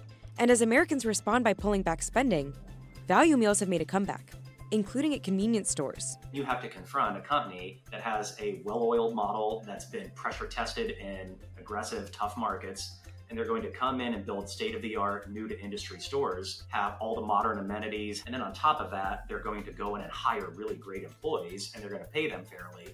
And yeah, that's a tough model to compete against. We have to pay attention to McDonald's for sure, and we want to deliver more value. I have heard that Wawa pays people well, but it's also a pretty grueling job if you're working like the night shift and you're just cranking out or like the morning and you're cranking out sandwiches. Better quality at a better price. And you can have even better service. That's been the formula for us to take share, to win share, and will continue to be. We have a broader set of menu, and it allows us to innovate in ways with different products that maybe a QSR quite can't.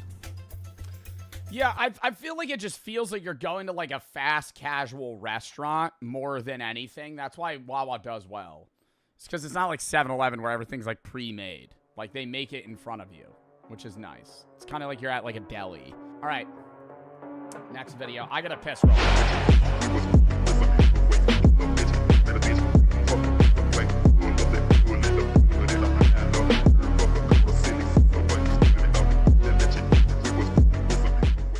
And $5. No, it's like if you get a 6-inch hoagie, say it's like $4. Regularly, the 12-inch would be like $8 or like $10.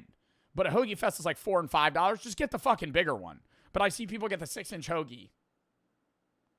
What are you fucking doing? You're just wasting money. Already 9 variations at its stores. We used to have. Some people are health conscious. It's a 12-inch hoagie, brother. Cut that bitch in half. Oh, Chris Geisens, lock in. Different third parties, Dunkin' or Pizza Hut was part of our offer here. And customers said to us, we trust you, we trust your food, we trust the brand you are. And so now every product we sell here that's food or fresh beverages or Wawa branded. I think it offers a nice tart flavor. All right, I'm gonna get some slurkant. A focus on food is... All right, we're getting a little snobbish with the science here for the Wawa. I mean, dude, the people that are getting the coffee are pulling up at 4 a.m. They're truckers. Paying off. Customers who shop at both Wawa and quick service chains Burger King, Wendy's, or Starbucks have been shopping more frequently with Wawa than with the others since 2023. And breakfast is the clear winner. Morning meal traffic increased by 5% at food-forward convenience stores like Wawa, while QSRs only increased by 1% in August 2025. The big thing Wawa figured out is if you look at all of the negatives that were historically associated with the gas station industry, the bathrooms, maybe the last resort food, Wawa flipped all of that and decided to turn those into positives. Wawa's customers... They don't let crackheads in the bathroom. I mean, like, what the fuck are we... Dude, like, that's what... They're trying to flip those into positives. So, you know, the things that normally are not perceived, that's what they do, bro. The bathrooms are clean because they have locks on them. At ones of high traffic areas, like, dude, they just don't let, like, why would you? I'm not saying, bro, I'm not gonna have a take here. I'm saying the bathrooms are cleaner because they have janitors that take care of them and they don't let, like, homeless people roam the stores. Customer base is also increasing. While at competitors 7-Eleven, Circle K, and Sheetz, it's shrinking. People know each other by name. People create this warm environment. That, I think, is somehow the secret sauce. Chris Geisens, king of parasociality.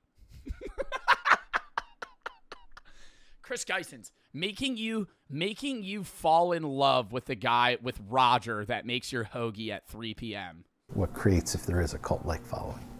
Up, next person. Come on. And it starts with its employees. Dude, Dan's gonna be whipping up my mac and cheese at 3 a.m. They own nearly 40% of the company. When you're an owner, you're just vested a little bit more. There's a higher level of commitment. Our most loyal customers, they're here 3, 4, 5, 10 times a week. You get to know them by name. You get to know their family. You get to know what's happening. 10 times a week? Actually, no, never mind. They go every morning, and then they go 3 times for, like, dinner. And that connection, it's not really an expected thing in training. It happens because of culture. I'm gonna have a chat. We're never gonna know. This is gonna be like a Schrodinger's cat.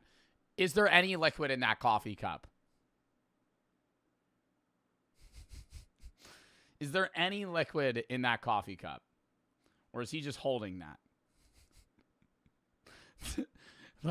For the video. It's a prop? That's what I'm thinking. I don't know. Let's analyze his hand movement. I feel like it's not really an expected thing in training. It happens because of culture. No, it looks like it's got some weight to it. Tell her I said hi too. I will. Tell her get better soon. Never had that happen.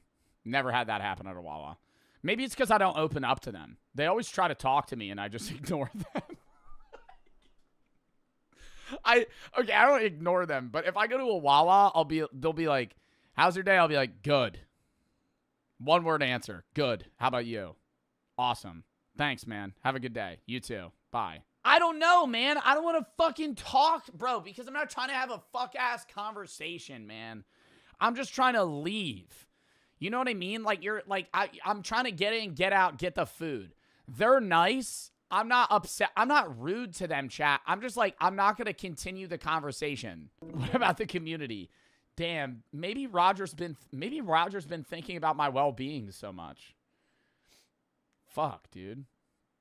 Maybe Roger's been thinking about me too much. Thinking about him right now, wearing that black Wawa hat. Probably in an apron right now, cooking up a hoagie. Maybe panini pressing something. You think he's thinking about me? I'm thinking about him. Wawa began as an iron foundry in New Jersey in 1803, before shifting to a dairy business in Pennsylvania nearly a century later.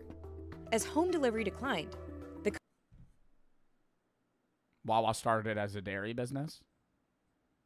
company pivoted again, opening the first Wawa food market in the 1960s. When you think of convenience stores, of the 154,000 about in the United States, many were born out of major oil companies. Some were born out of the dairy heritage. It just gave us, I think, a little bit of a leg up on food to begin with. In the following decades, Wawa grew slowly in its home market. This has soured my opinion of Wawa. This has soured my opinion slightly, very fractionally. It's starting out as Big Milk. I still love Wawa because they don't push the milk on you. That would annoy me. If they pushed the milk on me, I would be annoyed. But they don't do that. You know, I'll get a milkshake at Wawa here and there, but they're not like, they don't got like no big milk sign or being like, buy Wawa milk. They do sell milk at Wawa though. To Philadelphia, their unbranded milk. In South Jersey, and built a significant presence across 3 other East Coast states, plus Washington, D.C. They got way more stores than this. They're not just in these states. It doubled down on convenience. Oh, or is this just like where they spread initially? Becoming a 24/7 operation in the 70s, at a time when most retailers closed early, and offering surcharge-free ATMs, free air for tires. Always hit up a Wawa ATM before I go gambling. Always. And finally, fuel in the 90s. It debuted in Florida in 2012. As of 2024, no surcharge ATM? No $6 charge? State holds more Wawas than any other. Wawa has become synonymous with Florida, heading out to the Midwest. We had a lot of research, we knew the customers, we'd done all the homework, and the lines around those stores and the opening excitement was palpable. And those stores have performed almost as well as core market stores coming out of the gate. But the convenience store business is getting more competitive as the industry has consolidated. I mean, it's the same thing as like Bucky. I think Bucky's is bigger. Bucky's is definitely bigger, right? Bro, motherfuckers wear Bucky's shirts. Nobody wears Wawa shirts. Like, I'm not wearing Wawa fits. But, like, dude, I'll see somebody in public wearing, like, a big-ass Bucky's logo. We wear Wawa fits. I never have.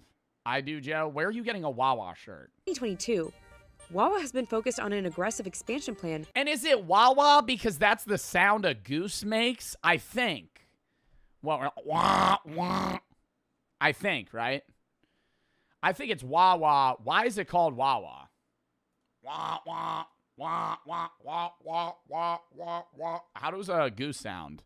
Wawa is named after the town of Wawa, Pennsylvania, where its first dairy farm and corporate headquarters were located. The town name comes from the Ojibwe Native American word for the Canadian goose. Okay, so it is after the goose, but it's after the town. Without mergers or acquisitions, growing from 6 to 12 states. And its annual revenue rose by $4 billion in that time frame. Store count has grown more Are you reading off Google AI? Yes. than 50% over the past decade. The goal is 1,700 locations by 2030. Doing that gives us the best chance of success long term. It's a little more challenging. Sure, M&A might open more doors and more growth for us, but it's never been for us to be the biggest. It's trying to be the best. As opposed to other competitors like Great PR response, Chris.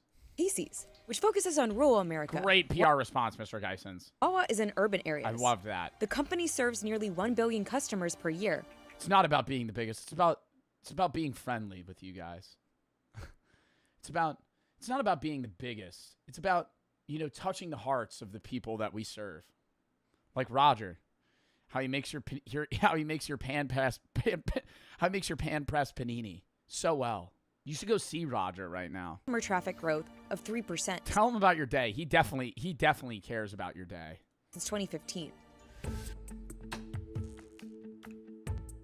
though Wawa has been methodical about where and when to expand. Scaling is still risky.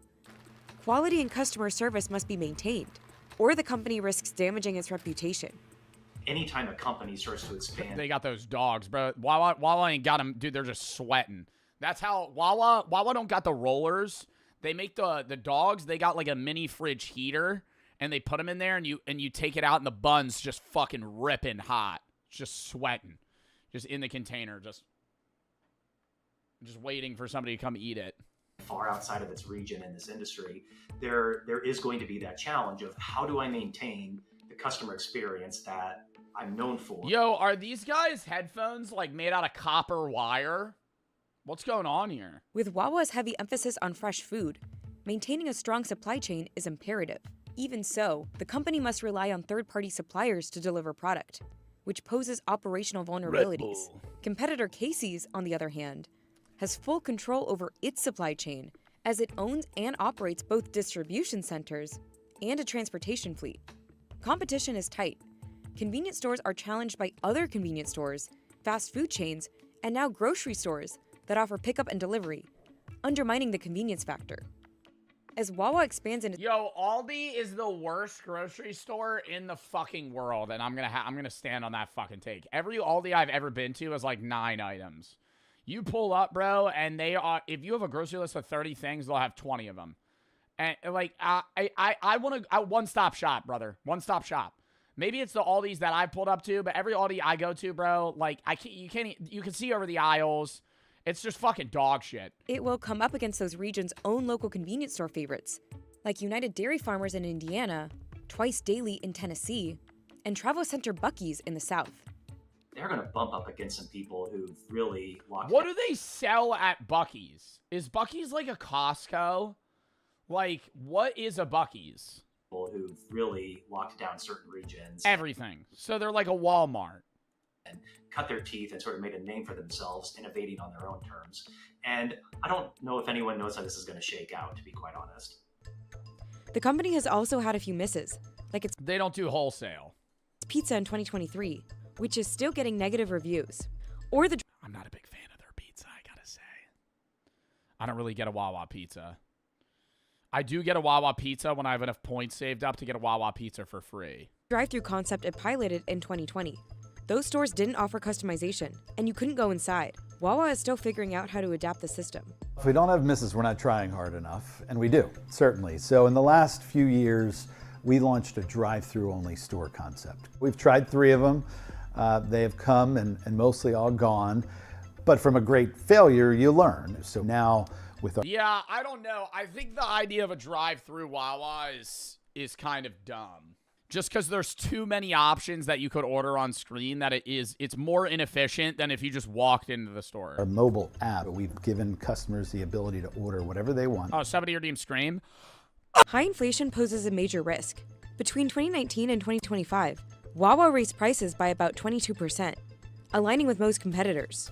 And as Americans respond by pulling back spending, value meals have made a comeback, including at convenience stores. You have to confront a company that has a well-oiled model that's been pressure tested in aggressive, tough markets, and they're going to come in and build state-of-the-art, new-to-industry stores, have all the modern amenities, and then on top of that, they're going to go in and hire really great employees, and they're going to pay them fairly. And yeah, that's a tough model to compete against. We have to pay attention to McDonald's for sure, and we want to deliver more value. I have heard that Wawa pays people well, but it's also a pretty grueling job if you're working like the night shift and you're just cranking out or like the morning and you're cranking out sandwiches. Better quality at a better price. And you can have even better service. That's been the formula for us to take share, to win share, and will continue to be. We have a broader set of menu, and it allows us to innovate in ways with different products that maybe a QSR quite can't. Yeah, I feel like it just feels like you're going to like a fast casual restaurant more than anything. That's why Wawa does well. It's because it's not like 7-Eleven where everything's like pre-made. Like they make it in front of you, which is nice. It's kind of like you're at like a deli. All right, next video. I gotta piss real quick.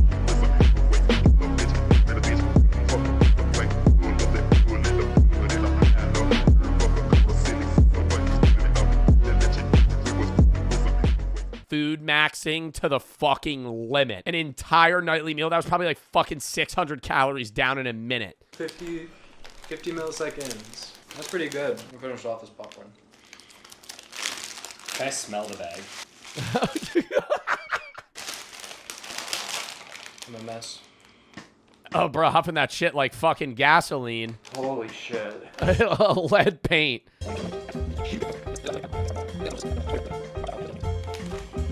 What is the best smelling food? Bacon's top 5. Bacon's top 5. I would say that something like that's really I'm going to go garlic. Garlic when you're hungry. Lingering garlic is disgusting. But like a good like caramelized onion or garlic that's like on a skillet, oh, that's fucking goated. Popcorn smells good. Yeah, like a buttered popcorn's pretty good. Cookies, yeah, like fresh baked goods or like a nice pizza. There's so many good foods that smell fucking amazing. Cinnabon smells nice. Cinnabon also kind of smells like you're walking through chemicals. Like if I had to work at Cinnabon for a day, I feel like I'd throw up.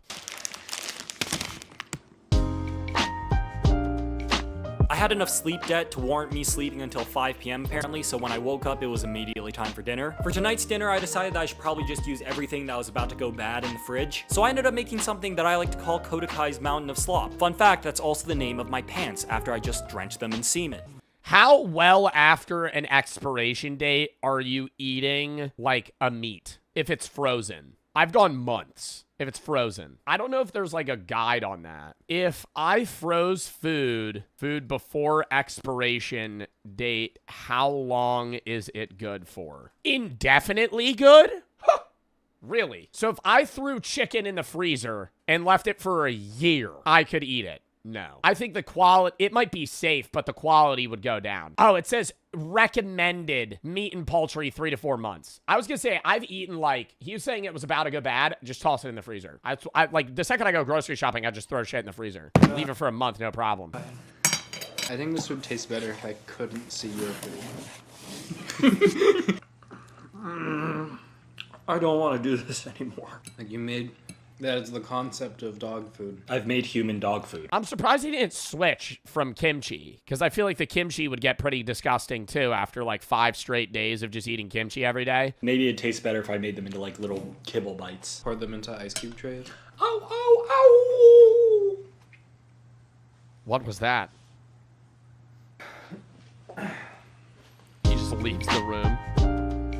On day 6, I had a bunch of errands to run, so for the first time, I packed my brick to go. I imagine eating this in public is something like shitting yourself on the bus because, like, I don't know. I would think that if somebody whipped that out in public, I would think that it's some fucking protein bar. Everyone can smell it. You just gotta lock in and pretend nothing happened. It smells that bad. My errands involved picking up Callum from the airport because I think ripping ass in a packed, like, subway is probably one of the safest ways to fart. It's disrespectful, but nobody's gonna pin it on you. Like, if you're just ripping ass in a fucking subway, like, you're gonna be like, yeah, it's somebody within my fucking 5-person vicinity. I've mentioned it's Cody's birthday. Callum came to celebrate Cody's birthday. And speaking of bars, too. I've done a drive-by fart before. I made IKEA meatballs for dinner with a special creamy sauce. I also made a cocktail for Callum, and now we have a full penis worth of food to go through. I wonder how Callum's gonna react to the brick. That is, you know, I saw pictures of that. Oh, you know what this looks like? You know those like channels on TikTok and Instagram that are like, I keep adding stuff to this tub until I create life. That's what this looks like. Wait till you see. They just fucking like when they're trying to do those like creating alien life videos. The video on how I made it. You see that blue recycling bin? That's not a good start. Is this a recipe you made yourself? Mm-hmm. Don't say it like you're proud. I can read you the recipe really quick. So it's 9 cups of oats, 14 sweet potatoes, 2 kilograms of tofu. I feel like that's not bad if it stopped there. Because sweet potatoes is like gonna add some mild sweetness. The tofu is like nothing. 28 eggs. Do you plan to sell this commercially? Mr. Beep, I have an idea. Mr. Beast food maxing bars. Dude, Feastables would sell that shit like crazy. They would just dump like 8 fucking kilograms of sugar into it. And now day 7, this is it. You only need to eat this. war is over. I plan Cody's. If you just eat this, then everything, dude, oh my God, you want to see one of the craziest marketing things that I've ever seen in my entire life? This is so off topic. But if Mr. Beast or any company ever did that, that is like pure monopoly. If you marketed something as like, hey, you only ever need to eat this, you have a customer for the rest of your life. The thing I saw though was the one roll. And it's like a new thing that I think it's Charmin is doing it. And it's like a big fucking roll that is supposed to last like a month. And people were like, why is Charmin doing this? Nobody wants this. Charmin replies and they're like, well, you buy the starter kit and it comes with your own holder and it lasts you a while. It's efficiency. No, Charmin's doing that because they're the only company that sells that. So if you buy one and you have the holder, now you're a Charmin Ultra Soft customer for the rest of your life. So even if only like 10,000 people buy it, it's just, they're just selling you industrial size rolls at market value. Like they're saving money. They're selling you a starter kit too that you have to buy. And now you're only going to buy the fucking one roll. Like it is the highest IQ thing they could fucking do. Party for him since he's been so busy with med student stuff. It was Cartoon Network themed. We had a bunch of friends over. We played games. I made ricotta bites. I came in my pants. And this is where Cody showed up behind the kitchen with a little surprise. Hey, Carl. Terrible war I made something for you. What is it? Oh, it's a Pinot. I don't know what possessed him to offer me food when I had half a brick left in the fridge and mere hours left before I ate it. I ate the fucking food. I ate it. I cummed myself too many times and it came full circle. Literally. I am the two-dick cannibal. Now, why did I do this? Frankly, he's the birthday boy. You can't say no to the birthday boy. Look at that. Well, it's the last 3 hours of the challenge, bro. He has like a kilogram of the fucking, or he has like a pound of the food left. Smile. How can you say no to that face? So yeah, I ended the challenge literal hours before I would have succeeded. Cause yeah, I want to sit down. I want to enjoy food with a group of people. Sue me. Also, I have no idea why I was doing this in the first place. I just kind of thought of it and I was like, yeah, that'd be a funny video idea. And I guess maybe it was. I don't know. I'm calming myself. So that's the end of the video. He has said that like 15 times. Happy birthday to Cody. Lots of love to all the friends that came over. I don't do this. I mean, I guess it's good for you. I don't know. Don't do this. I do wonder if it is nutritionally better for you to eat everything that you would need in one sitting versus spacing everything out. Do you think this is better or worse for you from eating the regular food? I feel like it's probably, I feel like on paper it's better, but your body probably processes shit in a weird way where like you kind of want to be on a sliding scale of multiple things at once versus just always food maxing and then going down and food maxing. Like you're constantly just draining yourself. Maybe that's why he's using the word come so much. Anyways.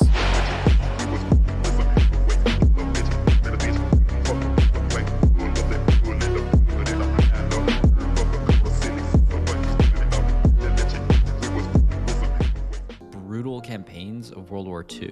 Over 600 villages met the same fate. The book was formed from a collection of testimonies from those who somehow survived. This is the writer, Ales Adamovich. In June 1941, when the war came to Belarus, he was just 13 years old. After the war, Adamovich became a writer. Him and his co-authors would travel across Belarus, collecting real survivor testimonies. He ended up co-writing the novel Hatin, which would become one of the primary sources for Come and See. Several directors were pitched to adapt his stories, but Adamovich refused them all. He insisted that there was only one director who could do the material justice. Together, they would create something that didn't glorify war or turn it into an adventure story, but showed as it truly was. But even with Adamovich and Klimov's clear vision, the film remained censored for years until 1985, when the 40th anniversary of Victory Day finally gave them the opening they needed. They had the green light, but they still needed one more piece: the boy. Alexei Kravchenko was not an actor. In fact, he didn't care about the film world at all. He had only showed up to the audition to support his friend who wanted the lead role. Kravchenko went along for moral support, nothing more. And it turns out he ended up being chosen. To prepare Kravchenko for the role, Klimov... But why did they pick this kid that had no interest in acting to play a very gritty, sad role in basically an adaptation of an actual historical event? Put him on a strict hunger diet. For days at a time, the 14-year-old would only drink water and run long. They made him starve himself. Oh my God, to make it look like he was like in in a famine, like just fully like thinning himself. Distances to lose weight. Klimov was also deeply concerned about the potential psychological toll the film would take. Oh my God. Well, because they were making him like method act almost too. Like not even just lose the weight to fit the, I guess, physical sense of the role, but also like make him feel and look exhausted constantly. The lead. To protect Kravchenko, Klimov brought in a psychotherapist trained in hypnosis. The plan was to hypnotize Kravchenko during the most violent scenes so they wouldn't traumatize them. But after testing, they discovered that Kravchenko was not susceptible to hypnosis. Kravchenko would later describe the shoot as the happy recollections of my childhood. After the film wrapped, Kravchenko did not act again for another 13 years. Chapter 3. Making Hell on Earth. From the very start, Klimov had one guiding principle: tell the truth. Klimov's goal was to capture as much realism as possible. Each member of the cast and crew felt a huge responsibility to those who had died. As Klimov said, "I have the will to tell the story for truth, even if it takes 9 months to make the movie, and even if..." Well, that's what sucks about a lot of American like war films is we like broadcast ourselves as the heroes and the victims a lot of the time when we're the ones that are like actively just fucking killing innocent people. Like, not in every instance. I'm not saying like World War II films, but like every Vietnam film is like, not everyone, but a lot of Vietnam War films, it's like, oh, dude, they make you feel for the Americans when it's like, yeah, we are Americans, obviously. You're going to have some sort of feeling for them, but it's like they're not, they kind of like overshadow the fact that like we were just like effectively murdering innocent Vietnamese people in like regular ass situation. Not even like, not even just like, hey, we're sending you to war because you have to fight these people. They would just like kill innocent fucking families in Vietnam. If no one watches it. The production designer Viktor Petrov initially tried using pyrotechnics for the explosions. But when Klimov saw the results, he wasn't satisfied. The explosions didn't sound real, they didn't feel real. So Klimov made the ultimate decision that would shock everyone: to use real explosives and live ammunition. This created an atmosphere of real terror among the actors. In one scene, Kravchenko... Real terror among the actors, bro, but they could have died. ...and a cow were placed in the middle of a field while live rounds were fired around them. Kravchenko was so terrified that he found himself clinging to Klimov after, asking, "Is there anything else?" Klimov told him to go back into the scene. The entirety of the film was shot on location in Belarus. Everything was real. Even the extras, the villagers, were real survivors or descendants of survivors from the Belarusian fire villages. That's awesome. To prepare the villagers, Ales Adamovich gathered them in a circle and read chapters from his book. He recounted the testimonies of those who had survived the horrors of war. Many of the villagers had heard stories from their parents or grandparents. Some had survived the war as children. The entire crew was under constant stress. But as the production designer later said, all the hardships helped us. Everyone was under constant strain, and it had a powerful effect on the crew. God himself was helpful to us, for the fog not lifting. Dude, it fucking blows, man. Ugh. Oh, this is making me sad. This is making me sad. Stop. For the special effects to work, for the crowd scenes with the locals and army personnel to work in harmony. Chapter 4. Truth. It's horrible that humans are like the biggest threat to ourselves. Like, obviously, we're all going to die one day, but like all of the horrible things that happen to humans, yes, there's natural disasters. Yes, there's disease. But like most things that you cite historically, it's like, yeah, other humans effectively murdering, torturing, and committing genocide against other people. And yet, despite all this gore, or how like they showcase like utter shock so well. This is Roger Deakins, widely considered to be the greatest cinematographer. I never understand how movie actors do that. Like fully get into the brain and mindset of somebody living in that instance. of all time, and he's labeled Come and See as mandatory viewing. Conrad O used to say he was really trying to create beauty with ugliness. You know, he wanted to make ugly films that were beautiful, which seems a total contradiction. But you know, how do you film something that is so brutal but engage the audience with it? That's the key to the film, in a way, that the horror is something you imagine right until the end, when obviously you see the real footage, and then Klimov is basically saying, I could have shown you something much worse. After screening in East Germany, a former soldier who had been stationed in Belarus approached Klimov and said, "Everything you showed is true, but I tried to forget about it and never told anyone. Now, when my children see this film, I don't know what to tell them." And for some reason, even decades later, the film seems more relevant than ever before. As the writer Joseph Brodsky once said, in a real tragedy, it is not the hero who perishes, it is the chorus. Like that, dude, that is, like, this kid's 14, and they made him look so disheveled. Like, he looks like an old man. They do that so well. Thank you for watching, and I'll see you very, very soon. I understand why they chose him, because I feel like he fits the role very well, but it's weird how, like, he's not even an actor, and they were like, nah, we need this kid to be the main actor for this. Director decided that trauma needed to go to another generation when casting the lead. No one wasn't harmed in the making of this movie. Half expected you to say, in this man isn't acting, he was really shot and killed. Why isn't there a hero? I don't glorify war. Damn. There are a few war movies that do that well, though, outside of that. But there are a lot where it's like Inglourious Bastards is one of my favorite movies. But it's not like, I don't want to say it's not accurate. It's a fucking Quentin Tarantino film, you know? Like, it's not a true, like, war movie. You know what I mean? Like, there's war movies that are, like, for entertainment, but also have, like, showing a purpose. But then there's war movies that are like that. And they're actually trying to show you, like, the gritty horrors of I guess, war in general. Hacksaw Ridge. I feel like I saw Hacksaw Ridge in, like, middle school. Yeah. He is a hero, though, in Hacksaw Ridge. Is he not?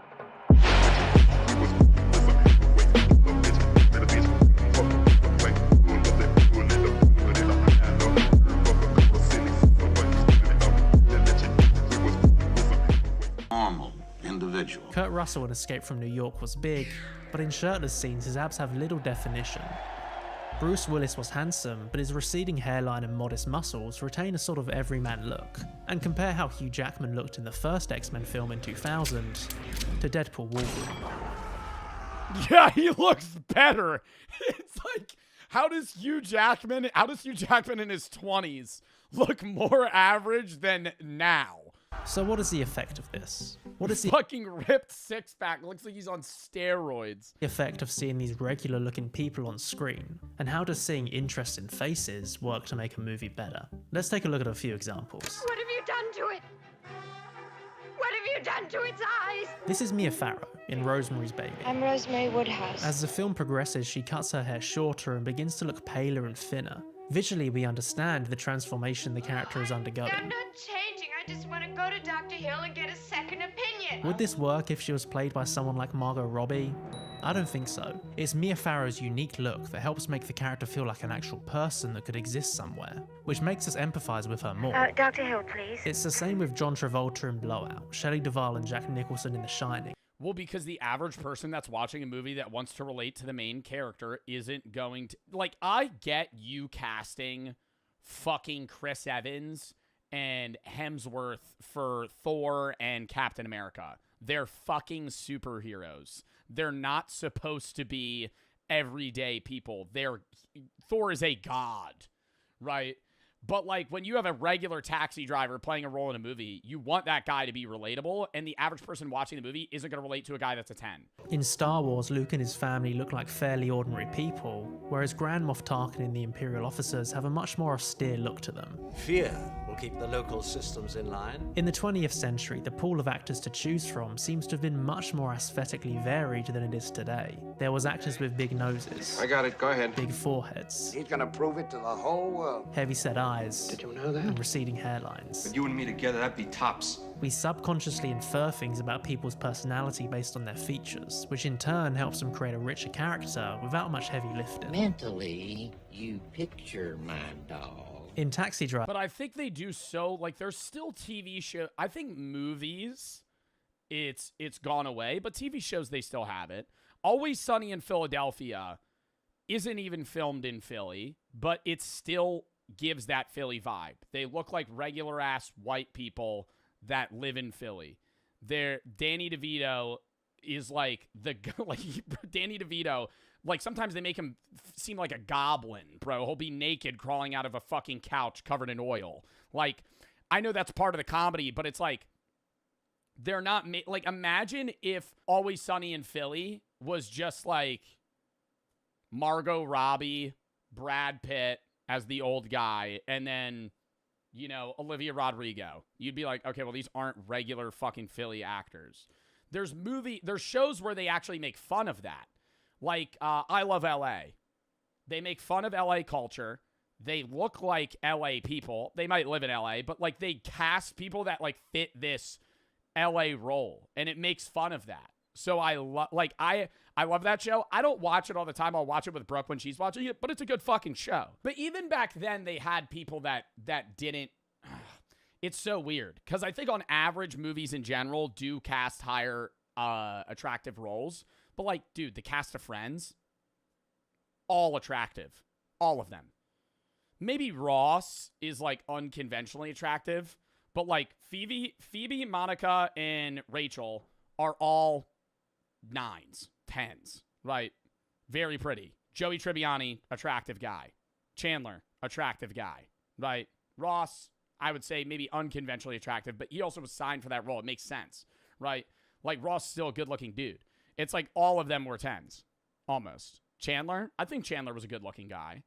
Obviously, he was dealing with, like, you know, problems where he was fluctuating in weight and, like, he looked different depending on the scene. But I think overall, he still looked good. This guy, completely bald on top, but with a flow at the back. This guy with his scruffy beard and round glasses. And even De Niro himself with his 5 o'clock shadow and redness around his eyes. If you got into a cab and this was the driver, you wouldn't think twice. Did I tell you to do that with the meter? All of these actors look like they actually belong in the setting rather than just walking out of a dressing room. Can I talk to you for a second? And this is environmental immersion. In 1976, after Sylvester Stallone went 15 rounds in Rocky, his face was soaking wet, his hair sticking to his head, and he's covered in blood with his face fully contorted with bruises. But in 2015, after Michael B. Jordan fought in Creed, he's just got a subtle sheen of sweat and a small... Yeah, bro, they make him look too good. I'm like, this is, bro, Paddy Pimblett in that UFC fight where he didn't get knocked out, but he got his head fucked up so bad that he literally looked like a pumpkin. His face was swelling so much.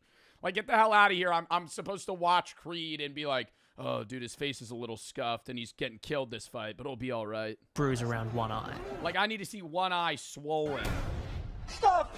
Like, that would put you on the floor. Bro, your face would be so fucked if you got knocked like that. Stop! It's me! At the end of Spider-Man, Tobey Maguire's suit is ripped to hell, revealing his bruised, dirty, and sweaty face. And that's one thing I'll say about Spider-Man. People get upset with me. I think the first Spider-Man is the worst Spider-Man. I think that Tom Holland's Spider-Man is better than Tobey Maguire's. But I think Tobey Maguire fits the Spider-Man look the best out of any of them. I love Tom Holland the most. I actually think Andrew Garfield second, Tobey Maguire third, off of acting. But when you think of like everyday New Yorker, kind of a nerd, you know, a dweeb, getting these powers and then becoming a superhero, I'm not thinking of Tom Holland. And I'm not thinking of Andrew Garfield. I'm thinking of Toby McChud, you know, Chud Maguire. You know, that's the guy that fits the bill, you know, looks like an everyday dude, gets powers, becomes some superhero god, has that really cringy scene where they slick his hair back when he's Venom and he's like, I hate that scene, by the way. That's the worst. Like that, whenever I see that scene, it's right below the Happy Birthday song in Breaking Bad. This chaotic tear across his mask. Mr. Osborn. But for Tom Holland, he's got a couple of cuts that seem very intentionally placed, and his suit isn't ripped at all. His mask hasn't been torn open, but just neatly taken off. Hey, Blondie? Water? After Clint Eastwood walked 70 miles in the desert, his face is completely scarred and burned. We can barely recognize it. But today, there aren't many examples of actors looking scarred like this. It seems like everyone has to look perfect all the time. It's as if somewhere along the way, almost every actor has taken... That movie was so fucking bad. That movie was so fucking bad. Jurassic World, love Scarlett Johansson. My God, this movie was terrible. Every scene, she's like, well, I'm a co-op expert. That's why they hired me. I'm a co-op expert. What the fuck do you have to do? I'm a co-op expert. Okay, so we're bringing you to go extract dinosaur blood? You worked in the military and, like, covert shit. What the hell does that have to do with going to stab a T-Rex? Okay? You have your skill transfer. That's like you being a pro in Rocket League and being like, I'm a Rocket League pro. And we're in fucking Vietnam. And we're in Vietnam. You know, we're loading artillery, and you're like, don't worry, I was SSL. That means about jack shit to me. What the fuck does that have to do with this? It's as if somewhere along the way, almost every actor has taken the substance and transformed into a kind of picture-perfect version of themselves. Not a single wrinkle, not a hair out of place, and completely smooth skin. The best we'll get is maybe a small smear of dirt or a tiny... The worst that I despise is movie scenes where they're like so fucked. They've been surviving in the wilderness. They, fighting limb to limb to survive. And then you see their teeth, pearly white. They've been in the jungle for 6 months. And they fuck up their face and they make them look, all messed up. And then they're like, and you see the glare off their teeth. I'm like, yo. It's not like why we can't tint their teeth yellow to make this look more real. Cut. And they look great, but when everyone looks perfect, things start to get a bit stale. Well, see, no, that scene's different because that's just Vin Diesel, right? That's Dom Toretto. Vin Diesel after plunging a burning car into dirty water. It's Dom Toretto. And they look great. Dom Toretto's fucking a badass. But when everyone looks perfect, things start to get a bit stale. And sure, this isn't every single actor working today. You can still find distinct looking people, but it seems like it is the majority of them. In an article from That's what I was saying. 2021, Raquel S. Benedict likens our body to becoming investments in which we have to maximize our value through looking good. We're reduced to a collection of features like perfect skin or a strong jawline. The body is no— Oh my God, what is that thing called where it's supposed to give you a better jaw? Bro, just like chew gum. I never understand that shit. Jawzercise, I think is the name of the product. Features like perfect skin or a strong jawline. The body is no longer the vehicle through which we experience joy and pleasure, but a status symbol that needs to be constantly presentable to the world. Put your greasy tits away, you preening slut. For actors, this is taken to the extreme, especially for women. They can never age or show any imperfection. They need to be a bankable star, and a big part of this is looking good on camera. Pretty girls should always smile. Let's take hairlines as an example. Sure, Andrew Garfield probably got a hair transplant because he thought it would improve his appearance, but also because it's better to have a smaller forehead as a leading man. And with modern technology, if you can fix this, why wouldn't you? Yes, Sergeant! This just wasn't the case in the past, hence a wider spectrum of hairlines and a bigger aesthetic variety. I wouldn't touch one hair on his goddamn little head. But today, this is becoming increasingly noticeable, and more people are— But it's when they're playing a role. I think you want a smaller forehead when the main character is 40 or below.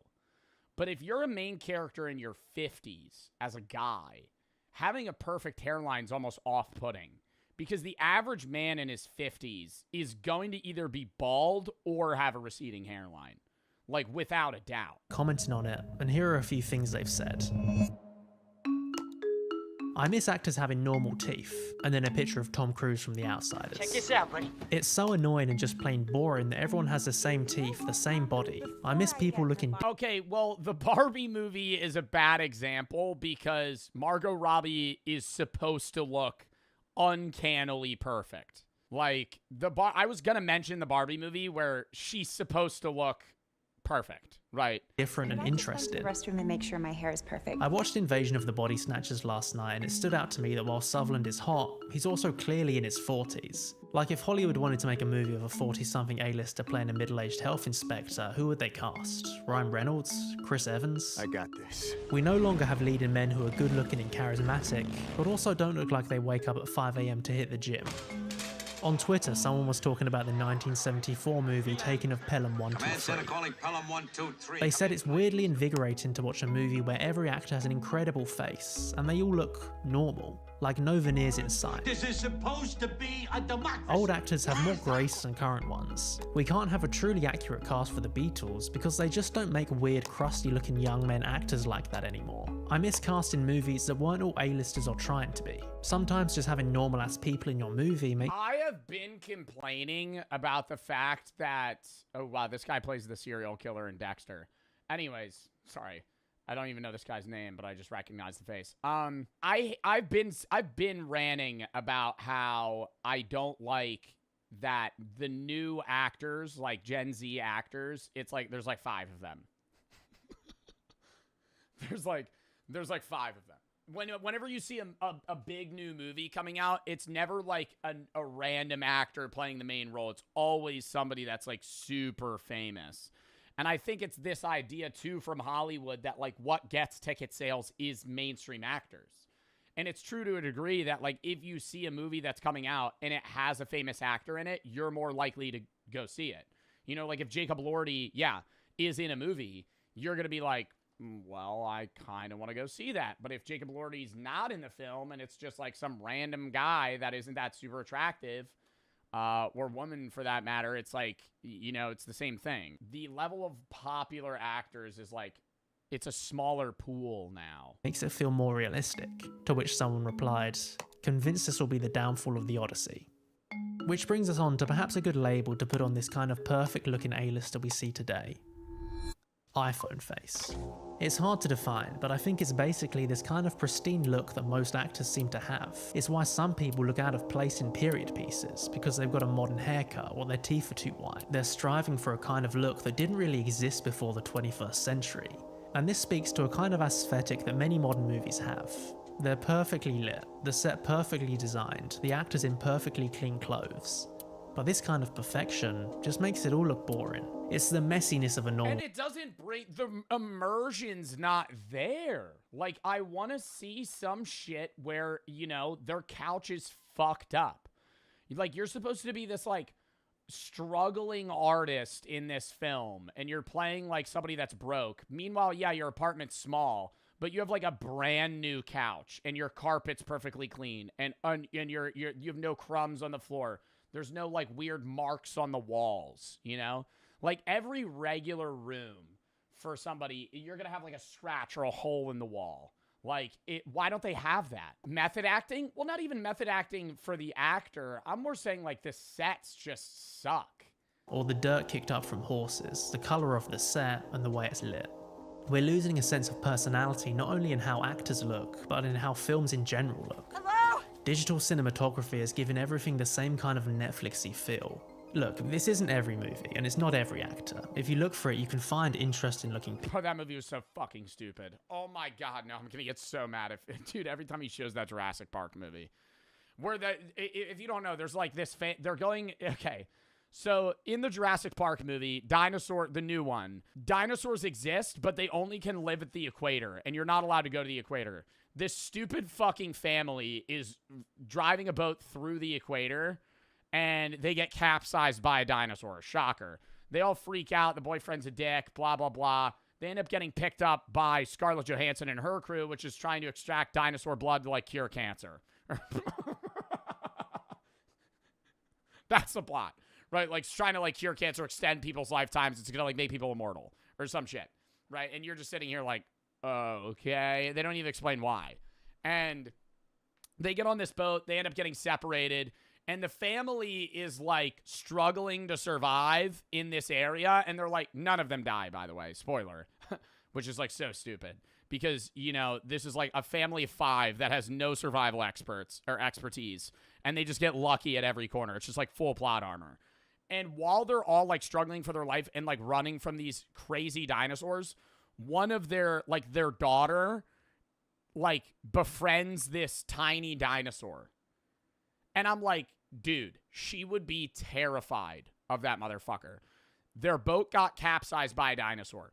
She's never seen dinosaurs in real life like this. They land on this island. They're getting chased by dinosaurs. And she sees this baby dinosaur that's, like, cute or whatever. And she's like, aw. I'm like, oh, hell no. She would not, like, walk up to that thing. Dude, everybody would be traumatic. I would be scared to walk up to anything that was moving. People in modern movies, but this whole change in how actors, and by extension movies in general, look is a natural result of an industry that's afraid to take risks. Movies need to make money, so they minimize anything that could theoretically make the film less successful, but in the process, remove what makes it special.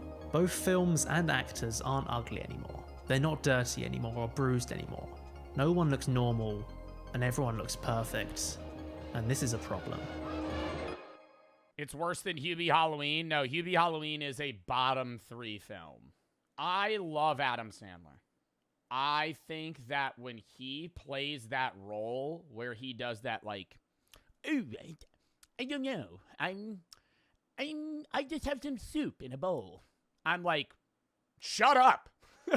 Shut up. That's, like, so fun. It's so annoying. And it's like he's not playing the role well. It's like he has, like, 5 characters and one of them's, like, a quirky, weird guy that he plays. And he does the same thing in Waterboy. And it's like, oh my God. And no, it's just, dude, it's so, I can't get over it. And there's Adam Sandler movies that I love. I just think that those movies are unbearable. Actually, no, Jack and Jill's worse than Hubie Halloween. Jack and Jill was the worst movie that he's ever made. I gotta piss again, and we're gonna hop into the next movie.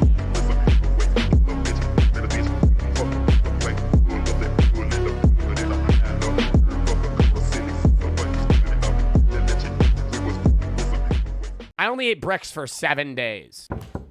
Hi, Cody. Hypothetically, if I took, like, my daily meal and then like put it all into a blender and then blended it up into a brick and then ate that brick for a week straight, would I survive?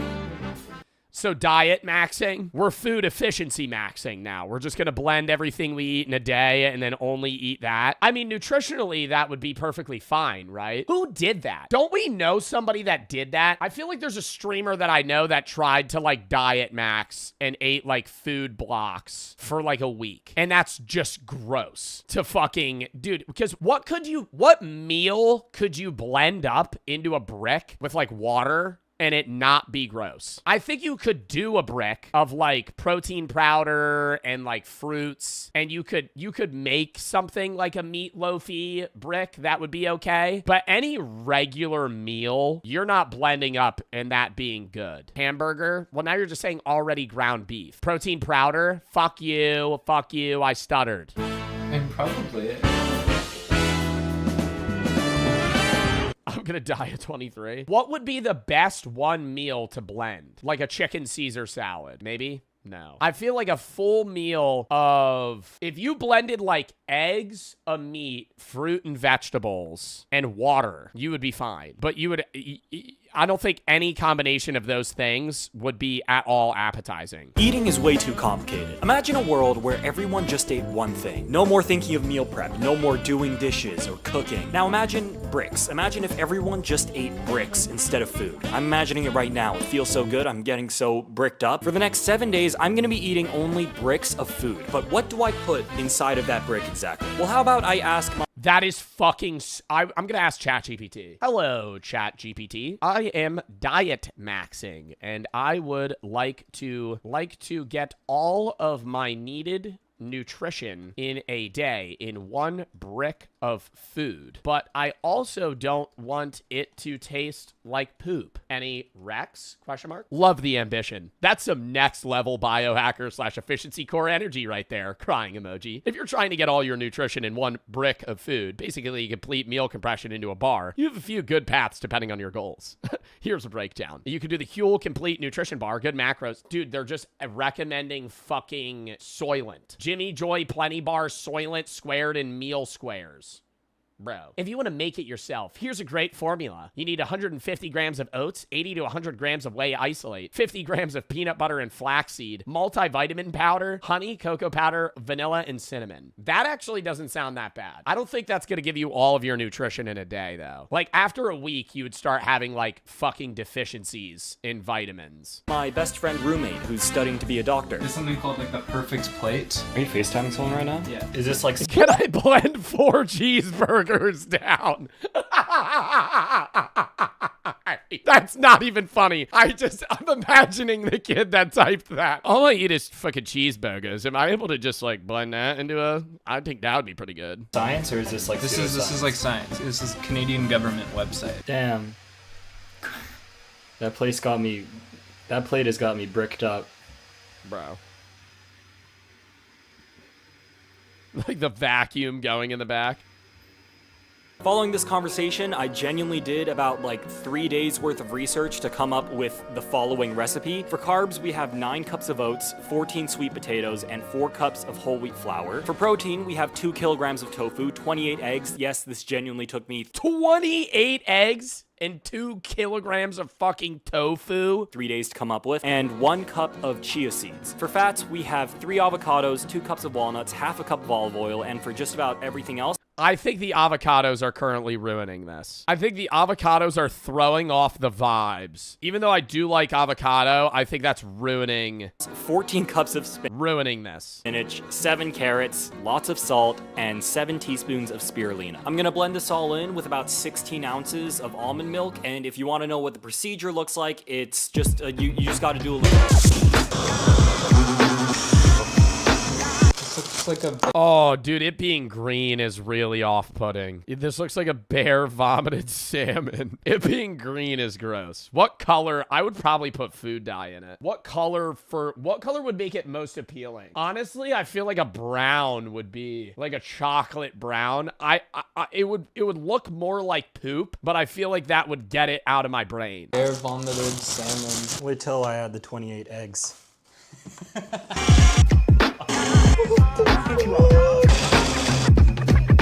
So, oh no. Does he have to cook it? I think from here it's like you have Cody's currently explaining how the Epic of Gilgamesh directly led to the creation of anime. Roman ideals formed out of the Greeks. Right. On a completely unrelated note. You're filming a YouTube video, your friend just shows up. So, you know, like Gilgamesh. Do we have a mop bucket? Oh my god, no, that is so much worse than I thought it would look. And he's putting it in a fucking recyclable bin. I hope it's unused. Dude. I then put the blended slop into baking trays. It kind of looks like Dubai chocolate. And end up with 5... I think that... Ooh, wait. Bricks, which is about 20,000... Okay. Do I think it'll taste good? No. Does it look kind of like a good pistachio brownie? Yeah. Calories to get me through the next 7 days. So without further ado, let's... I think day 7, it's going to be really hard. Move on to... Okay. Here's my daily brick. Let's just go.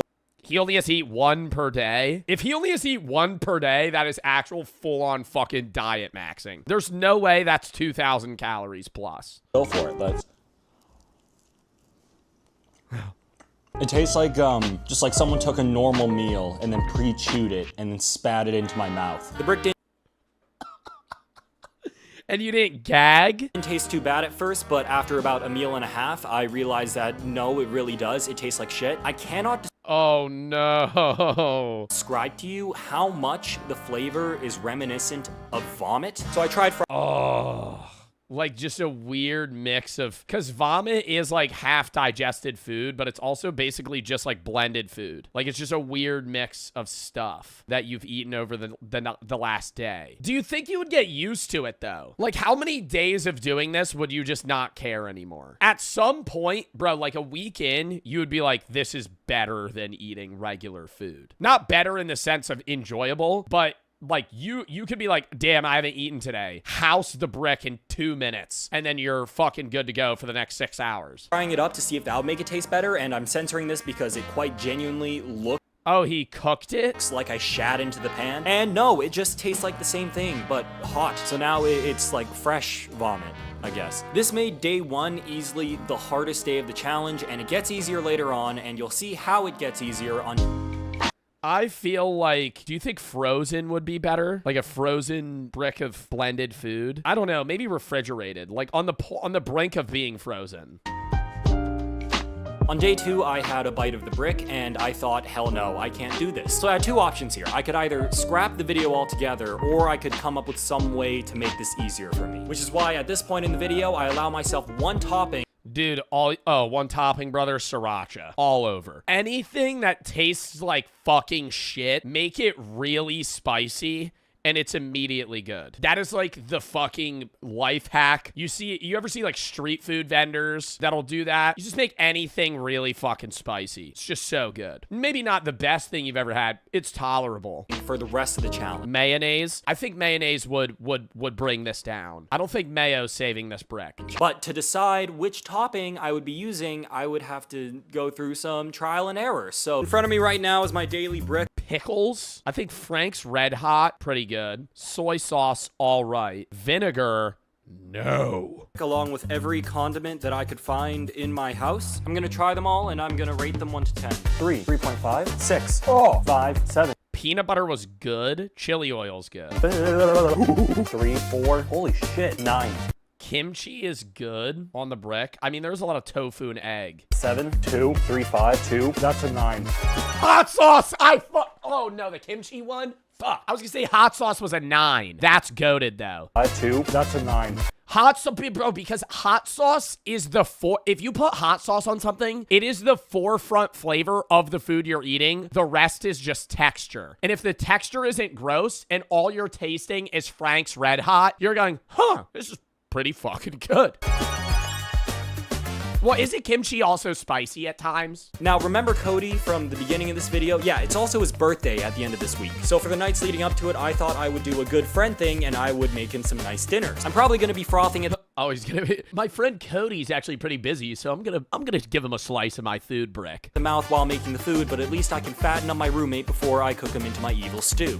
Bars. Actually, though, the level of efficiency this gives to your life is insane. Imagine, I mean, a lot of you guys don't meal prep now because your parents might make you food and shit, but imagine you're like 25. You have to meal prep like 2-3 times a week, and you have to go to the grocery store and buy a bunch of different things for meals. And instead, you just 1 time a week get an industrial blender and mix all of the food that you're gonna eat in a week and just fucking stack it in your fridge. Like how gross that is, but that would be, you would save so much time. So for the first night, I decided to make Cody some, wait, that's not dinner, silly. That's a pre-alcohol probiotic drink.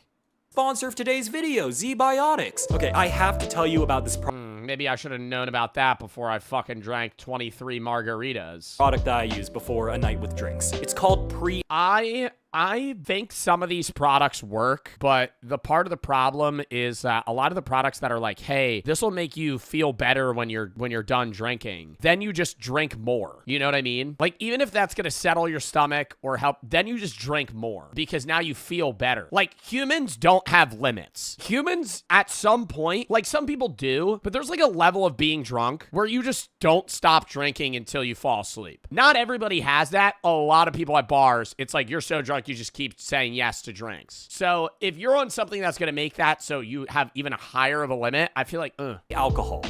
Okay, I know this is a sponsor, but I kind of want to hear this out. Biotics Pre-Alcohol Probiotic is the world's first genetically engineered probiotic. It was invented by PhD scientists to tackle rough mornings after drinking. Here's how it works. When you drink, alcohol gets converted into a toxic byproduct in the gut. This is such targeted advertising. It's primarily this byproduct that is to blame for your rough next day. Now, pre-alcohol produces an enzyme to break this byproduct down. Just remember to make pre-alcohol your first drink of the night and drink responsibly so you can wake up feeling better the next morning. Click the link. I don't know. You think that works? I've never tried one of those before. Thanks again to Z-Biotics for sponsoring today's video. Cody's first dinner of the week was gochujang butter cabbage and steak. While I was making this, I'm pretty sure I came in my pants a little bit, but no biggie, we wiped that off. It was especially jarring seeing his— Okay, you know how shitty this is, though? You're making your friends such a nice dinner, and you're like, yeah, I'm just gonna eat my food brick. His food next to mine, considering that all I did for dinner was throw caramelized onions, a chunk of leathery vomit onto a plate. Anywho, this is the first night of dinner for Cody. I hope he enjoys it. Damn. How's the brick today? So the brick itself, 1,000,000 times better than yesterday because I got the kimchi update. Gochujang butter, steak, and cabbage is what I made for you. Oh, my cabbage is really good. It's a really good texture. Oh, yeah, it's really good. Yeah, it's really good. You want to switch plates? You want to bite of the poop brick? You want to eat some of the poop brick? It's got tofu and eggs in it. It's got everything your body needs. Now, this wouldn't be a Kodakai video if I didn't drastically change my sleep schedule in some way, so let's flash forward to the morning of— This is me, wide awake at 6:30 a.m. So I went to sleep at like 7 a.m. and I ended up waking up in like the late afternoon. I bought more kimchi, I ate more brick, and sooner than later, it was time for dinner. Cody— I hope he talks about what his poop consistency is like. I would venture to say that it's probably either really good or really bad. I think it would be like solid because he is getting everything he needs, but I bet it would be kind of liquidy. Mentioned maze soap. Like, yeah, like, no, not rock hard. I bet it would be like he has diarrhea. A couple times during the day, so I did my best to make some with what we had in the apartment. I ejaculated in my pants again. I garnished it with an egg yolk, and yeah, that's the— I already ate, so I'm just having a little bit of brick. Oh, this looks really good. Have a serious conversation with me while I take a bite of this brick. How much of a person would you have to eat in order to be considered a cannibal? Ooh, good question. I would say it's less the amount and more the intent. Is that fair to say? Because if you accidentally ate like the fingertip of a person, don't ask how you would ever be in that scenario. But let's say you know a guy named Eric Cartman, and he makes you chili for a chili competition, and you eat it. Are you now a cannibal? No. Or like an unwilling? I don't know. If I'm just going off the amount alone, I'm going like more than a finger. Like if you ate that, you're not a cannibal. Like a digestible amount of food. Like if you ate— because at that point, are you a cannibal for eating like your hangnails? I don't do that. I'll bite my hangnail, spit it out, but like there's people that eat like their fingernails. Are they cannibals? No. Because you can eat 3 people. Well, but then slips down the stairs. Human bone, legally. They're a cannibal. You have all sorts of— I love how he left in like random bits of the conversation and just full skipped everything else. Well, legally, hard cut. The second person, 2 kilograms of their friend. They're on rafts. Because I bite my nails like— I've kissed a guy. Probably a cannibal. Dicks do you have to suck? I just drink it when it's available. Taste it as I go. 2 dicks. Drink 4 in one evening. RFK is going after Tylenol now. Everyone comment down below how much human you need to eat before you're considered a cannibal. I want to see the answers. Nobody gave an answer. Are you fucking kidding me? No one answered. They're all talking about the fucking video itself. Kai subreddit. This is all of the brick that is left in the fridge. This is all that I need to eat before everything is done. Ignore the fact that one of them is sitting on a frozen pizza.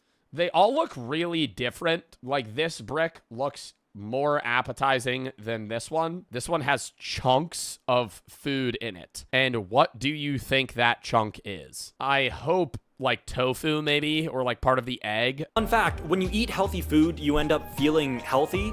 I felt better this week than I have all year. Workouts have been easier, running has been easier, I've been feeling focused, there's been like a strange level of clarity. I felt so good, in fact, that me and Cody went to a J-Rock concert that night. And this concert went pretty late, there wasn't a lot of time to make dinner, so Cody instead opted to just eat a bag of popcorn. The energy from the concert also seems to have given me this weird, radical idea. I wanted to see how quickly I could eat my nightly brick without vomiting. Oh, he's gonna speed run it like a hot dog? So here's that. 3.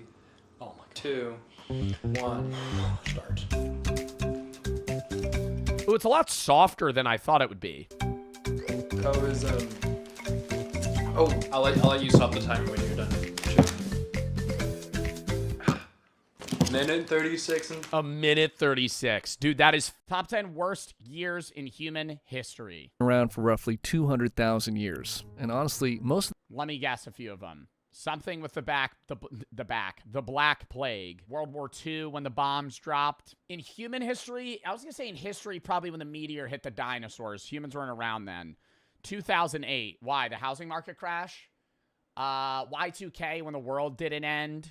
That time was spent dying in pools of our own diarrhea. 2020. I don't think like COVID years are top 10 worst years in human history. Yeah, Holocaust. That's why I said World War II. So when you think of the worst years in human history, it's basically all of them. But that would be a boring video. So let's be prisoners of the moment and allow recency bias to cloud our analysis as we rank the top 10 worst years to be alive in human history. Number 10, 1918. This year kicks off with a I feel like that was a pretty fire year now. Wasn't that right before the Roaring 20s? Roaring 20s was like a great time to fucking like be a middle-class American. little something called the Spanish flu.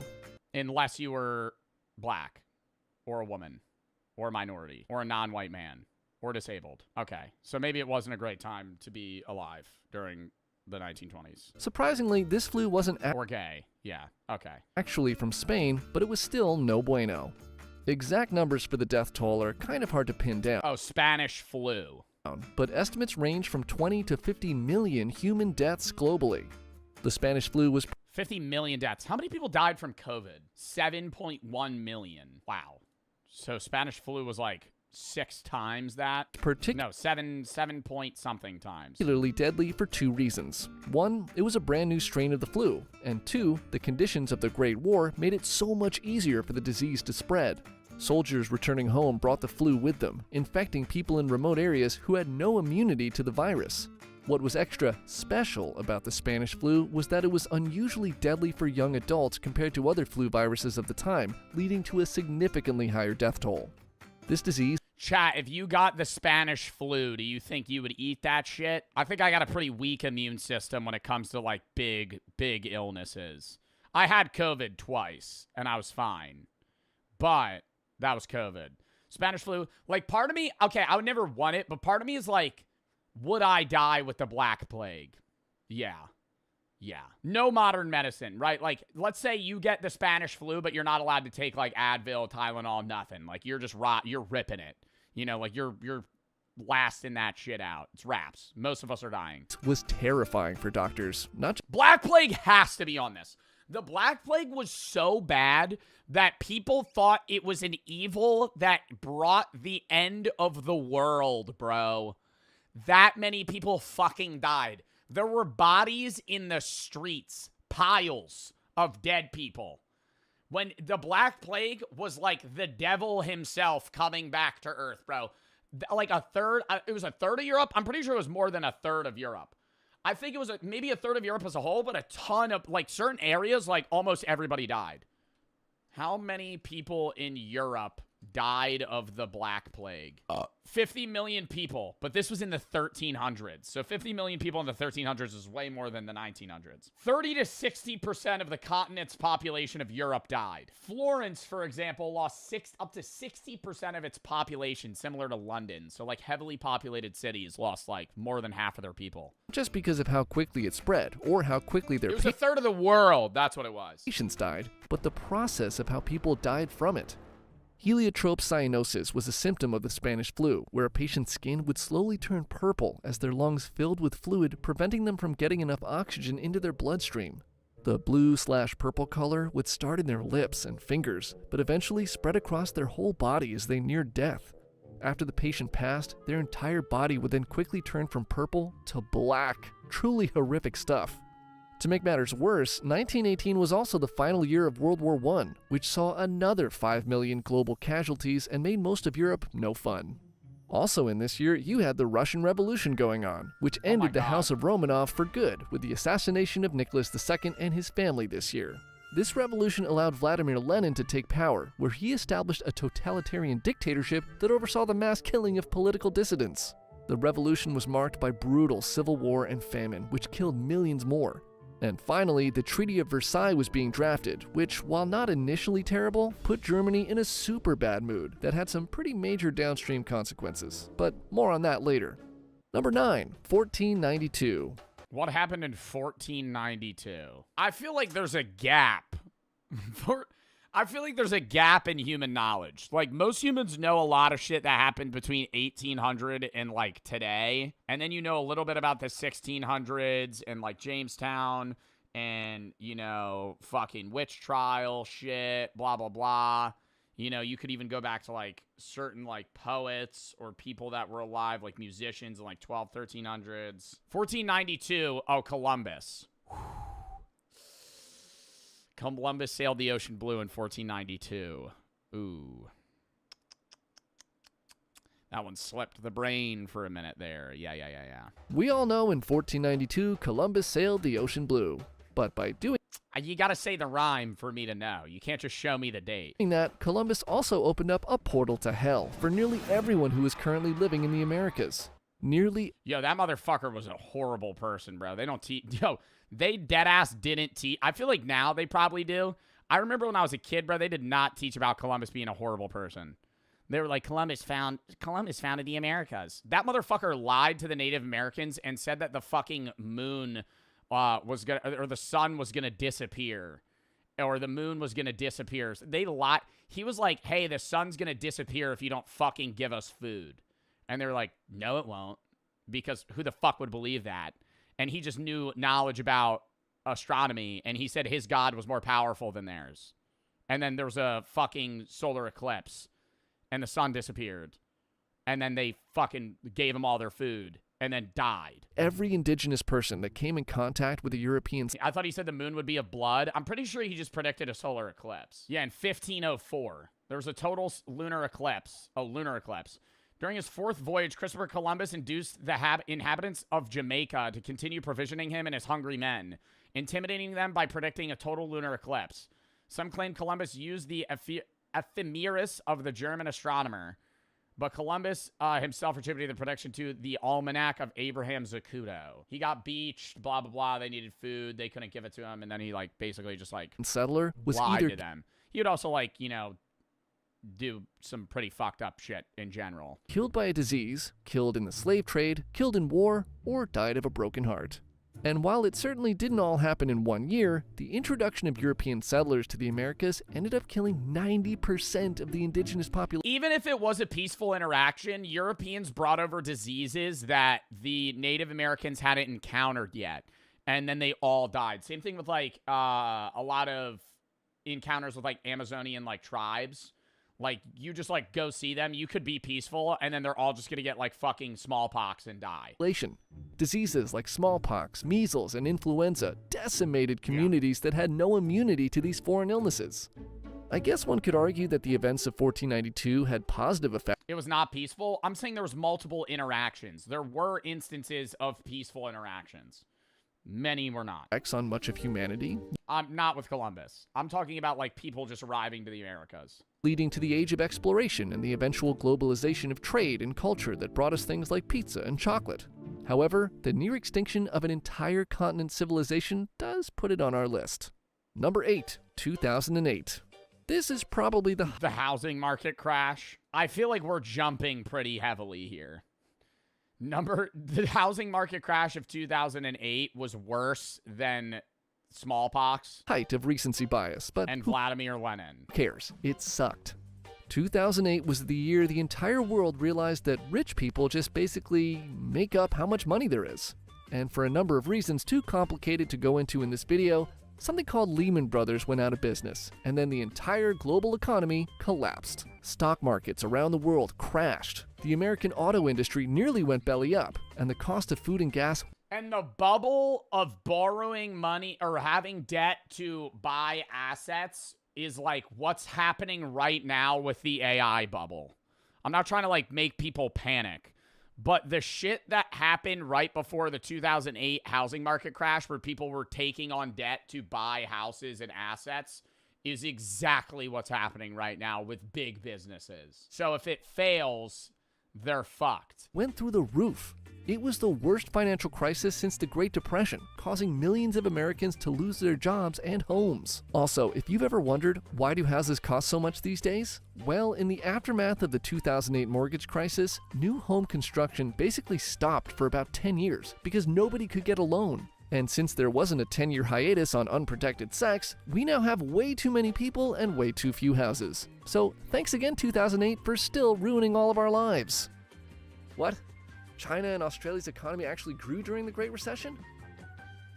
What do you mean America isn't the center of the universe? Number 7, 73,000 BC. Yeah, I feel like that's a little absurd to put the 2008 housing market crisis as one of the worst years in human history. Like, I wouldn't even say that's like top 50.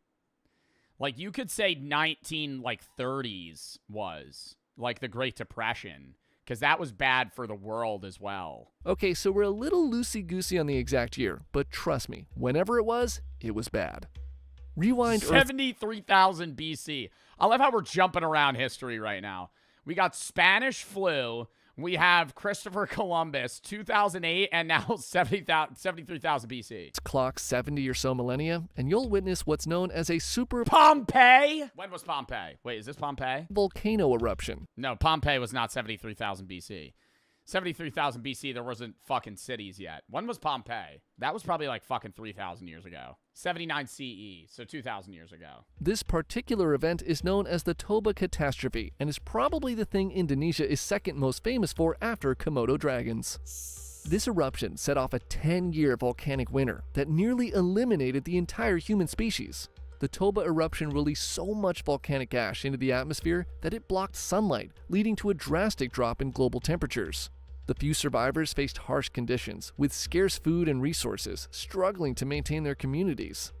The entire human population left on Earth was somewhere between 3,000 and 10,000 people, or roughly the size of Brandon, South Dakota. And we're all descendants of them. Wow. We're all related to those people. I feel like that's so cool that like every person has a common ancestor, like what, 60 people ago or something. Like there's somebody that so we're all related in some way. Yeah. But not in a sense of like incest. But then I'm pretty sure this era is when they were making like was it whale bones? No, I think it might have been like, what's that motherfucker from Ice Age? A mammoth. Mammoth bone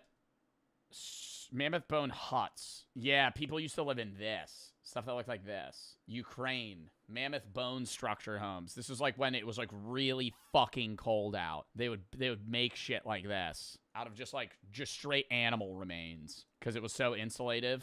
And they would put like hides and other stuff on the outside because it was just cold as fuck. You've never heard of Brandon, South Dakota? Okay, Madison Square Garden can hold around 20,000 people, so the entire population left on Earth after that eruption could fit in MSG twice. This phenomenon is known as a genetic bottleneck, and is also why we're all kind of related. Number 6, 1929. The Roaring Twenties came to an abrupt end in 1929 when the U.S. stock market crashed, setting off, stop me if you've heard this before, a global economic collapse. The Great Depression that followed was a decade-long economic Oh no! American steel is down! Let me go withdraw all my money from the bank. And then they had no money. Disaster that affected almost every country in the world. Yeah, imagine pulling up to a bank going, I want to withdraw my money. And they go, we don't have it. Huh? Mental health was we don't have it. Huh? At an all-time low immediately following the market crash. Self-deletion rates were so high that some hotel operators in New York City would ask guests if they needed a room for sleeping or jumping out of. That's real. In the US, 1 in 4 people became unemployed, and wages for the remaining workforce were basically cut in half. Bread lines and soup kitchens became a common sight, and many people lost their homes and savings. One farmer of the day knew he couldn't afford to feed his sheep, so he slit their throats and threw them down a canyon instead of letting them starve. It's like, wow. What? They don't like sheep? The events of 1929 set off a decade of economic hardship that culminated in Earth's favorite pastime, World War. Number 5, 1601. If you take one thing away from this video, Is that the witch trials? When were the witch trials? I was just in Salem. No, that was 1692. it should be that volcanoes are bad. So bad, in fact, that one volcano in Peru basically turned the lights off for the whole planet. The eruption of Huayna Patina in 1600 was one of the largest volcanic events in recorded history, spewing vast amounts of ash into the Bro, I want to see the volcano eruption that's that big that it blacks out the sun from the whole world. One volcano erupting that much? atmosphere. The summer of 1601 was known as the summer with no sunshine. Sunlight levels dramatically decreased everywhere in the world, causing mass famine, but nowhere more so than Russia. The lack of sunlight led to crop failures and livestock death. A third of the Russian population starving to death in the 2 years following the eruption. No sunshine also meant it was extremely cold, so to keep warm, many in the region turned to killing any animal with fur they could find, not just for food, but also to create clothing and blankets. Accounts from the time describe people so desperate for food that they ate grass, their pets, and each other. Which means all of us are just one cloudy summer away from cannibalism. I'm not eating my dog. That's the one thing I'm saying right now. I would not eat my dog. If I was starving, bro. Number 4, 1940. I will. You'll eat my dog or you're going to eat your dog. Javi, I'm telling you right now, you ain't eating my dog. I'm eating you before I'm eating my dog. 42. Not much to see here, just worldwide violence and genocide resulting in millions of deaths. At the tail end of 1941, Japan made a monumental strategic error and, not so elegantly, insisted that the U.S. become heavily involved in World War Wait, which one is this? Oh, 1942. II. This essentially turned America into a death factory, where every able-bodied human was either making stuff that killed people or just killing people. And this is when we really became a war-based economy. Ugh.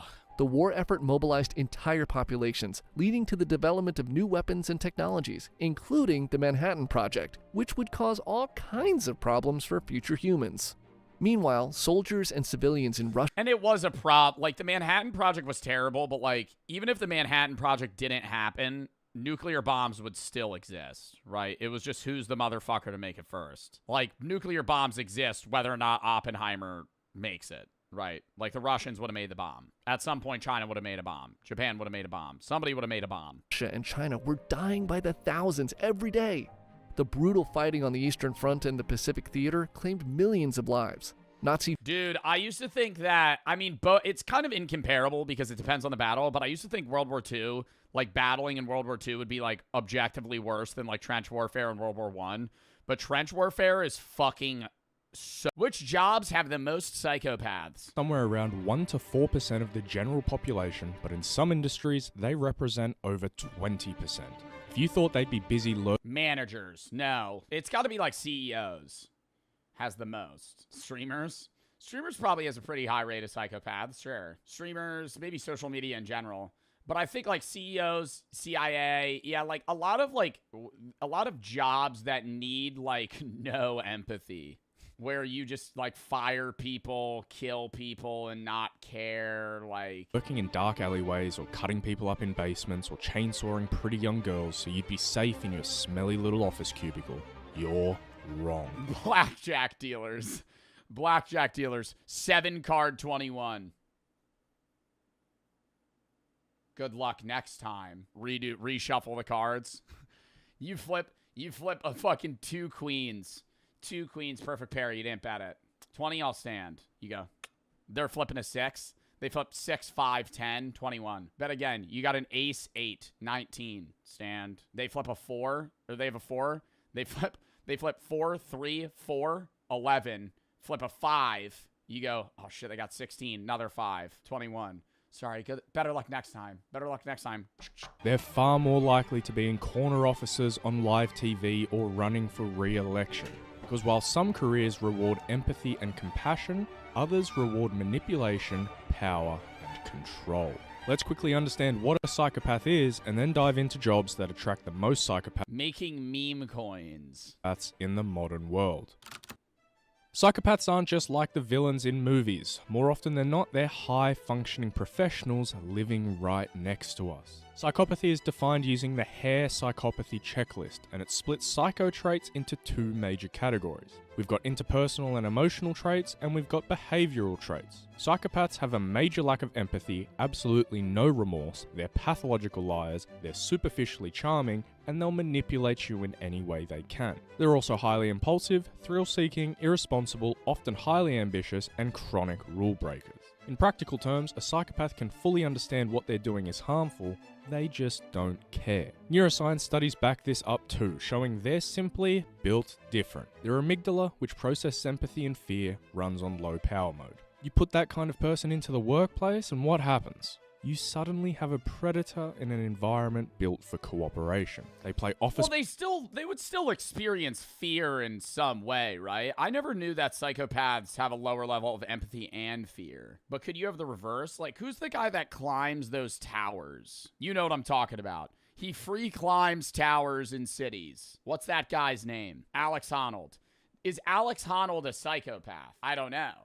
Alex Honnold is a thrill seeker that has a low level of fear, but that doesn't mean that he has low empathy. He might just have like a fear disorder. It's politics like it's life or death. They see colleagues as stepping stones, and they climb the ladder fast because they'll do things normal people simply won't. As Professor Babiak's research shows, certain careers act like magnets for psychopaths because they offer exactly what these people are looking for. Dude, I can't escape Anton Chigurh. I'm serious. Ever since I've watched No Country for Old Men, I see Anton Chigurh every single day.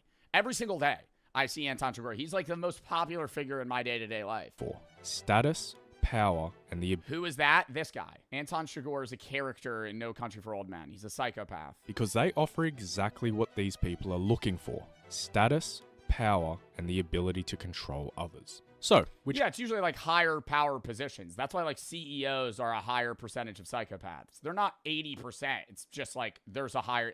If psychopaths are 1 to 4% of the population, that's what he was saying. Like CEOs might be 20 of 20% of CEOs are psychopaths. There's a higher concentration. Are they? Psychopaths thrive in systems that reward the worst parts of them. So give them status, power, competition, and the ability to manipulate people, and they'll rise. Well, control and leadership as well. Like, psychopaths are not inherently bad people if they control the bad aspects of their personalities, right? Like, that's one thing that needs to be said. Like, when you think of the term psychopath, you think of, like, serial killers and fucking American Psycho. Like, the average psychopath is a pretty normal guy. Like, he might be a dickhead CEO, but you're not in your head going, he's a psychopath. You're going, he's just kind of an asshole rich guy. Like, he's just like a dude on the street, you know?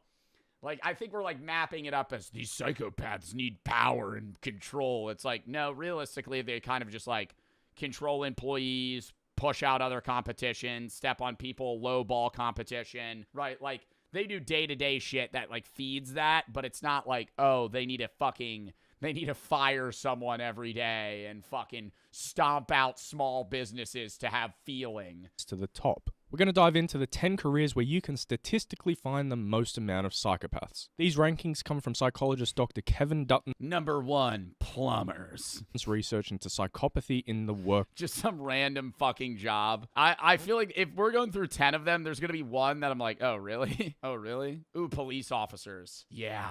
I didn't even think about that. Yeah, police officers, cops, there's probably a higher percentage. Place. If you'd like to read about it, check out his book, The Wisdom of Psychopaths, or watch his podcast with Chris Williamson. Now let's dive into the list. Do you want to take a guess at what number 10 is? 3 seconds. Ready?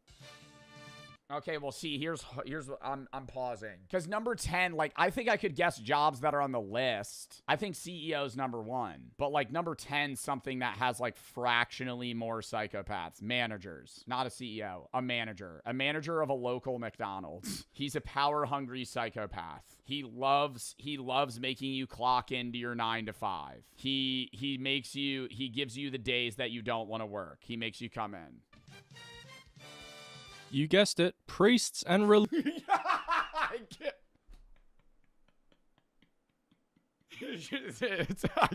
That would have been the last guess.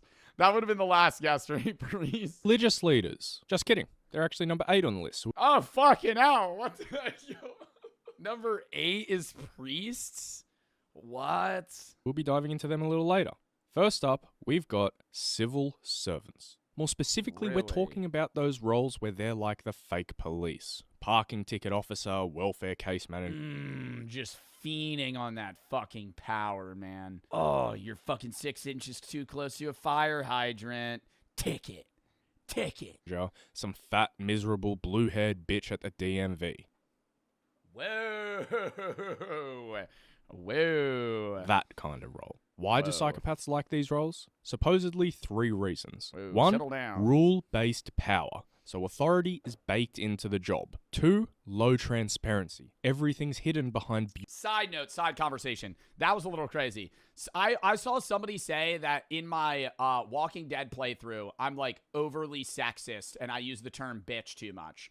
When when I use the term bitch, I don't mean women, right? I just say that I use the term bitch in the same way that I use the term dick, right? So it's like, when I say that, I don't want you to think, oh, I'm calling somebody a bitch because they're a woman. I'm just saying that you're being a bitch, right? You're being a bitch. You're being a dick, right? I use them interchangeably. bureaucratic curtains. And 3, diffused responsibility. No single person is blamable. These guys get to inflict hardship while experiencing 0 emotional discomfort. Or I'll go, bitch. They say somebody says something crazy. Bitch.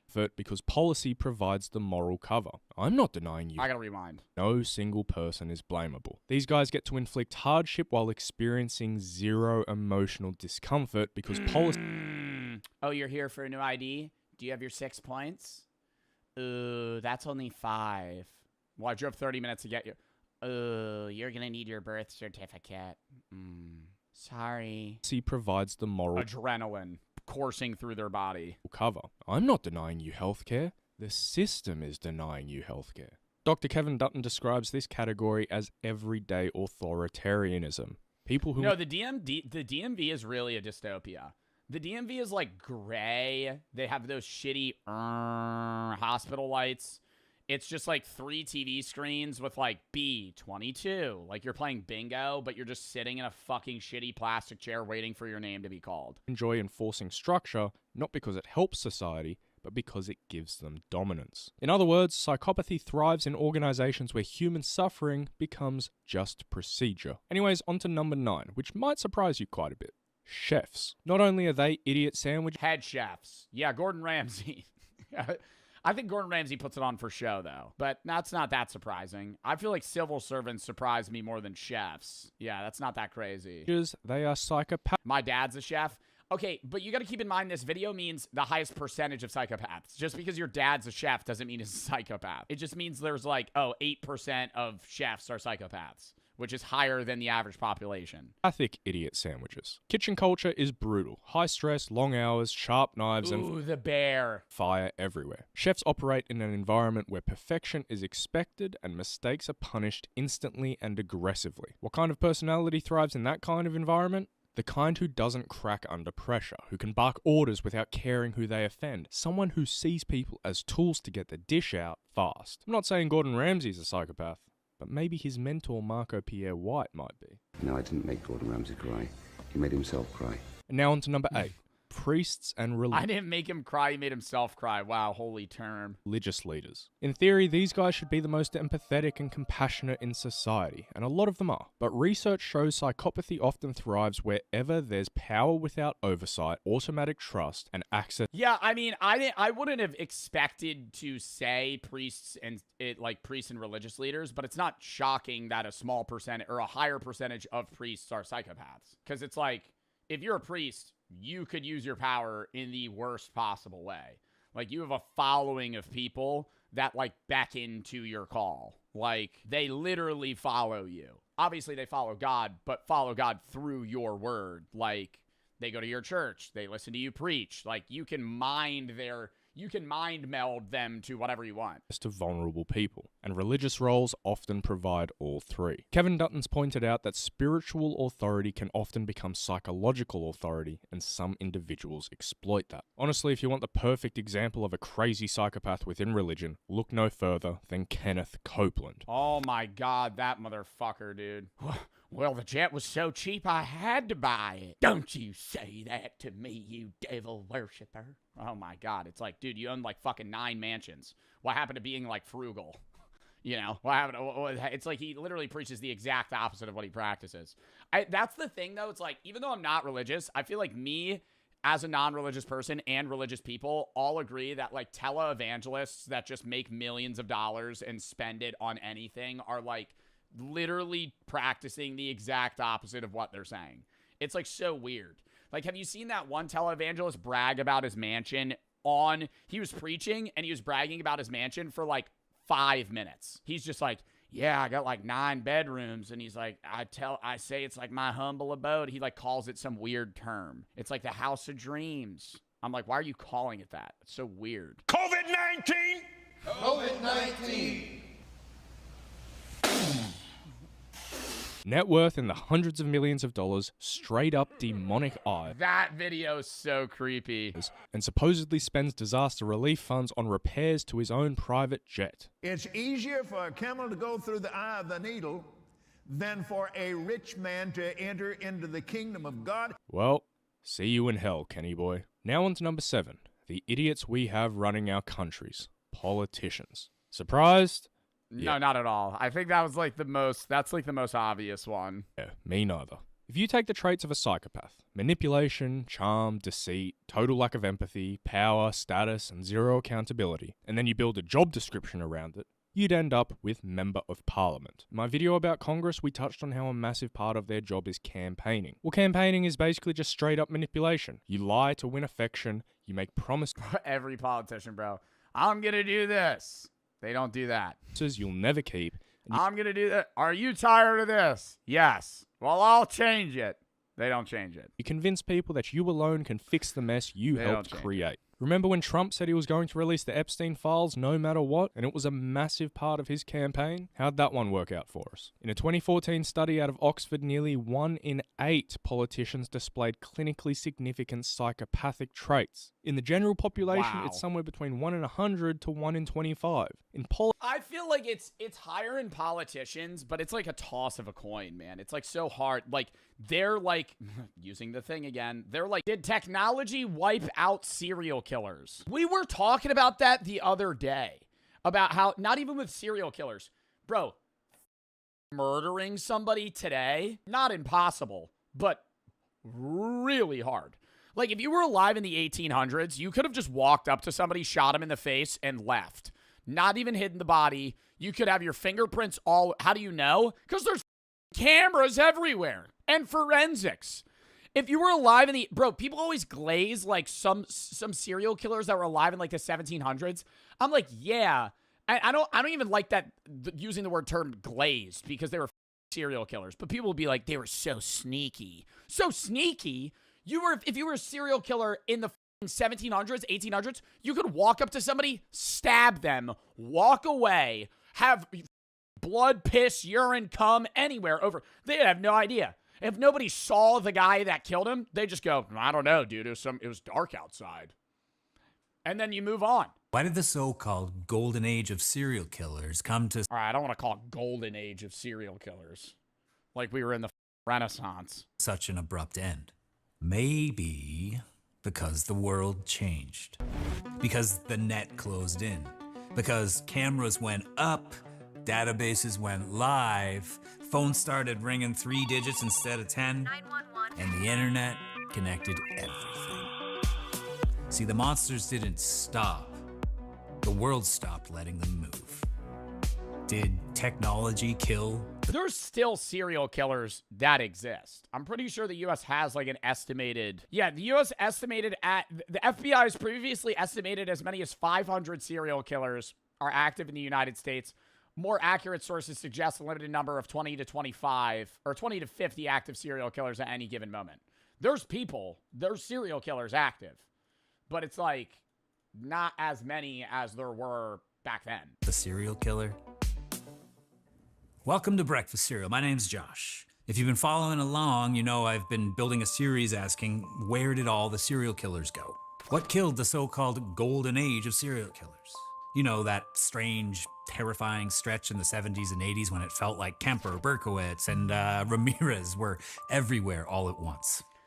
I feel like that was because in the 70s and 80s, serial killers had the maximal amount of technology and things at their hands that they could use to kill and use other people. But that technology wasn't advanced enough yet to go against them, right? Like, they had fast cars, they had phones, they had stuff, but tracking and knowing and being able to use that against people that were committing crimes with them was not possible or hard. So far, I've tackled lead poisoning, DNA, long-haul trucking, even the controversial idea that serial killers just evolved into mass shooters. If you're new here, hit subscribe, check out the backlog, and... Really? I feel like there is a difference between mass shooters and serial killers. Not in like in a moral sense, it's both terrible, but I'm saying like the motivation between somebody being a mass shooter and a serial killer, I feel like one is wanting to just watch the world burn and like borderline like anarchy, sociopath shit. The other serial killing is more like they like the chase. They like the idea of getting away with it.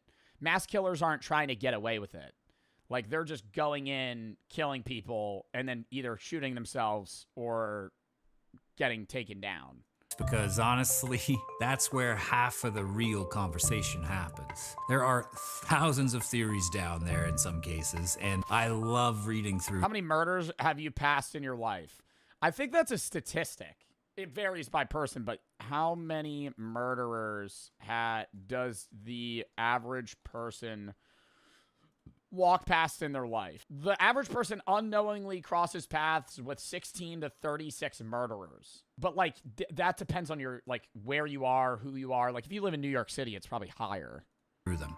But today, like if you live in fucking rural Wyoming, you might never encounter a murderer. I want to zoom out a little wider. I want to talk about technology in the big sense. The stuff that turned the late 20th century into the early 21st. Not just DNA, but everything else. Let's start with this chart, because you know I love a good chart. And if you've been around here for a little while, this... Serial killings have flatlined? Because you know I love a good chart. There's no way it's at 0. 0. But in 1980, it was 100 people. And if you've been around here for a little while, this chart is starting to look very, very familiar. Serial killing. Do you think the average person in the U.S. in the 80s was like, a woman was like genuinely fearful of... I know women today don't like feel safe, obviously, at night in like a dark alley or like situations where they could be vulnerable. But I'm saying, do you think it was like a daily thought for an average woman in the 80s in like a big city to be like, like this guy might actually be a serial killer? In early 80s, spiking way above anything seen before. Then, suddenly, by like, mid-90s, downhill, a sharp decline. By the 2000s, the line is flat. I mean, barely a shadow of its former self. Now, overlay another line, technological adoption. Home computers, cell phones, surveillance cameras, national crime databases, the spread of 911 systems, the internet. Yeah, it's not even just like cameras and surveillance. It's like tracking, bro. The evidence of like, even if you're good at hiding prints and you are able to hide yourself and hide the body, the police are going to know where and when you took this person because everybody has a phone on them and all phones have trackers. And they're able to tap into that and see where and when you were and where you disappeared, when you disappeared, where the phone went. Like, you can't hide your trail. And those two ATMs with 911 systems, the internet. The rise of caller ID, ATMs with cameras, even store security systems. And those two lines, look, they almost cross like an X. As the killers drop, tech rises. Coincidence? As we see again, maybe. But again, hard to ignore the timing. When I first started looking at this, it reminded me of my own hometown, actually, when we first started installing its first set of traffic cameras. People complained like crazy. It's like, oh, Big Brother's watching. They said it was pointless. But guess what happened? Car accidents at that intersection where they put in the first ones dropped by like almost half. I mean, not because people suddenly cared about safety, but because they knew they were being watched. Now, imagine being a predator. I feel like traffic cameras, though, like, I don't think people were upset more with traffic cameras for the effect of, like, oh, Big Brother. I think it's more like, damn, I ran a stoplight and it just took a picture of my plate. Is that more agreeable? I feel like that's more what people are annoyed with. Nobody cares about a traffic camera, like, recording info. It's when they use that to give you a ticket because you ran a yellow and it hit red, and now you're getting charged, you know, fucking hundreds of dollars. You got points on your license. You're going to be like, oh, this sucks. You know, that's what people are upset about. Knew they were being watched. Now, imagine being a predator in 1977. No cameras, no databases, no caller ID. It was like the wild... No fucking street lights! That's another thing. That's another thing. You could stab somebody right out in the open. There were no lights anywhere. Yes, there were street lights. They existed, but they were more far and few between. In the 70s, used a lot of other random shit. And when you had that, there was no need to be like, oh, what if somebody sees me? Because it's fucking pitch black everywhere. NCIC, National Crime Information Center, went live in 1967. But it really came into its own in the 80s and 90s. The National Crime Information Center is a computerized system serving all law enforcement agencies, local, state, and federal. You could think of it as like a giant digital filing cabinet for law enforcement across the U.S. It stores everything. Criminal records. Oh my God. Stolen What, so if you're a serial killer that's moving across multiple states, it's easier for county and city police to also get roped in on it and find out things about you rather than it just being some high-grade CIA type shit, FBI. They're looking into a guy that's like cross-country killing people as a trucker. Now they can just see that. Warrants, fingerprints. Suddenly, you got a cop in Nebraska could type in a license plate and know instantly if it was connected to a crime in Arizona. I mean, that was revolutionary.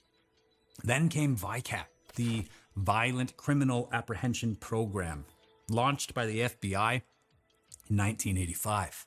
VICAP was designed specifically with serial offenders in mind. It's a database that tracks the details of violent crimes, methods, victim types, crime scene signatures, and it looks for patterns across jurisdictions. So if a strangulation in Kansas looked eerily similar to one in Oklahoma, VICAP could flag it. Before that, those cases would have lived and died in separate filing cabinets. I mean, that... I still think there's serial killers that exist today. It's just like, I don't want to say it's like more low profile, but like, bro, like Ted Bundy and John Wayne Gacy, bro, they'd be killing people like every other month. Like, it would be nonstop. I feel like serial killers now, they'll kill a guy, wait 5 years, kill a guy, and then that's not showing up, right? Like, they're still a serial killer. They still have a profile of an individual that they're tracking down. They've been doing this their whole life. They wait for it. But they're like separating it to a point where it's not showing up of like, oh, this seems like a pattern because it's so spaced out. That seems absolutely huge, don't you think? I mean, even if it wasn't perfect, and VICAP especially struggled in the early years because not every department was using it properly or reporting it. It was the beginning of a net, though. A net that got tighter every single year. Let's talk about cameras. In the 70s, you could walk down a street, grab someone, shove them into a car, and unless somebody physically saw you with their own two eyes... Yo! And even if they did, you wear a mask. All right, so what do you have info on the suspect? I don't know, man. He was wearing a mask and gloves. I don't even know what skin color he was. He was like this tall. He was driving a car. About useless ass information. Nobody helping you. You were invisible. Surveillance cameras were incredibly rare. grainy if they were there, and just local. By the late 90s, though, suddenly cameras are everywhere. So look at Israel Keys. He thought he was smarter than the system. He planned meticulously, stashed kill kits across states, went to extraordinary lengths to beat the system and go undetected. But when he abducted Samantha Koenig in 2012, cameras began closing the circle almost immediately. An ATM camera caught him withdrawing money from her account. Gas station cameras picked up the car he was driving.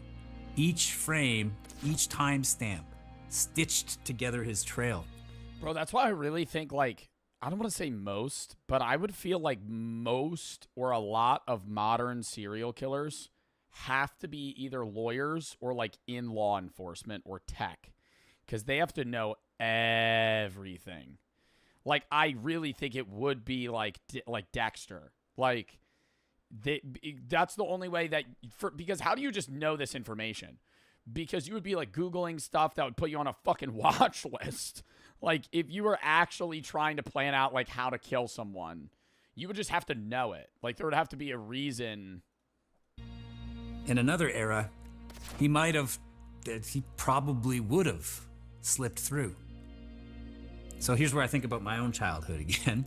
I grew up in the 90s, so when the first camcorders were becoming a little more common, my friend's mom had one of these giant ones, it was like this big. It basically had a VCR attached to it.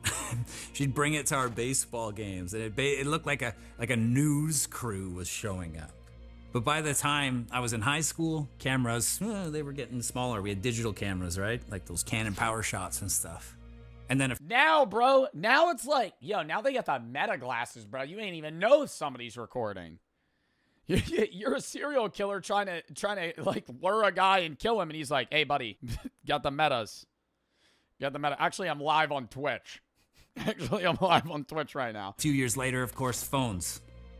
I can't even imagine being able to do something violent in public and not ending up on like a dozen lenses at this point.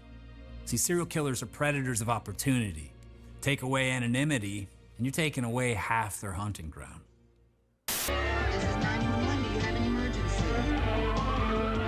It's easy to forget how revolutionary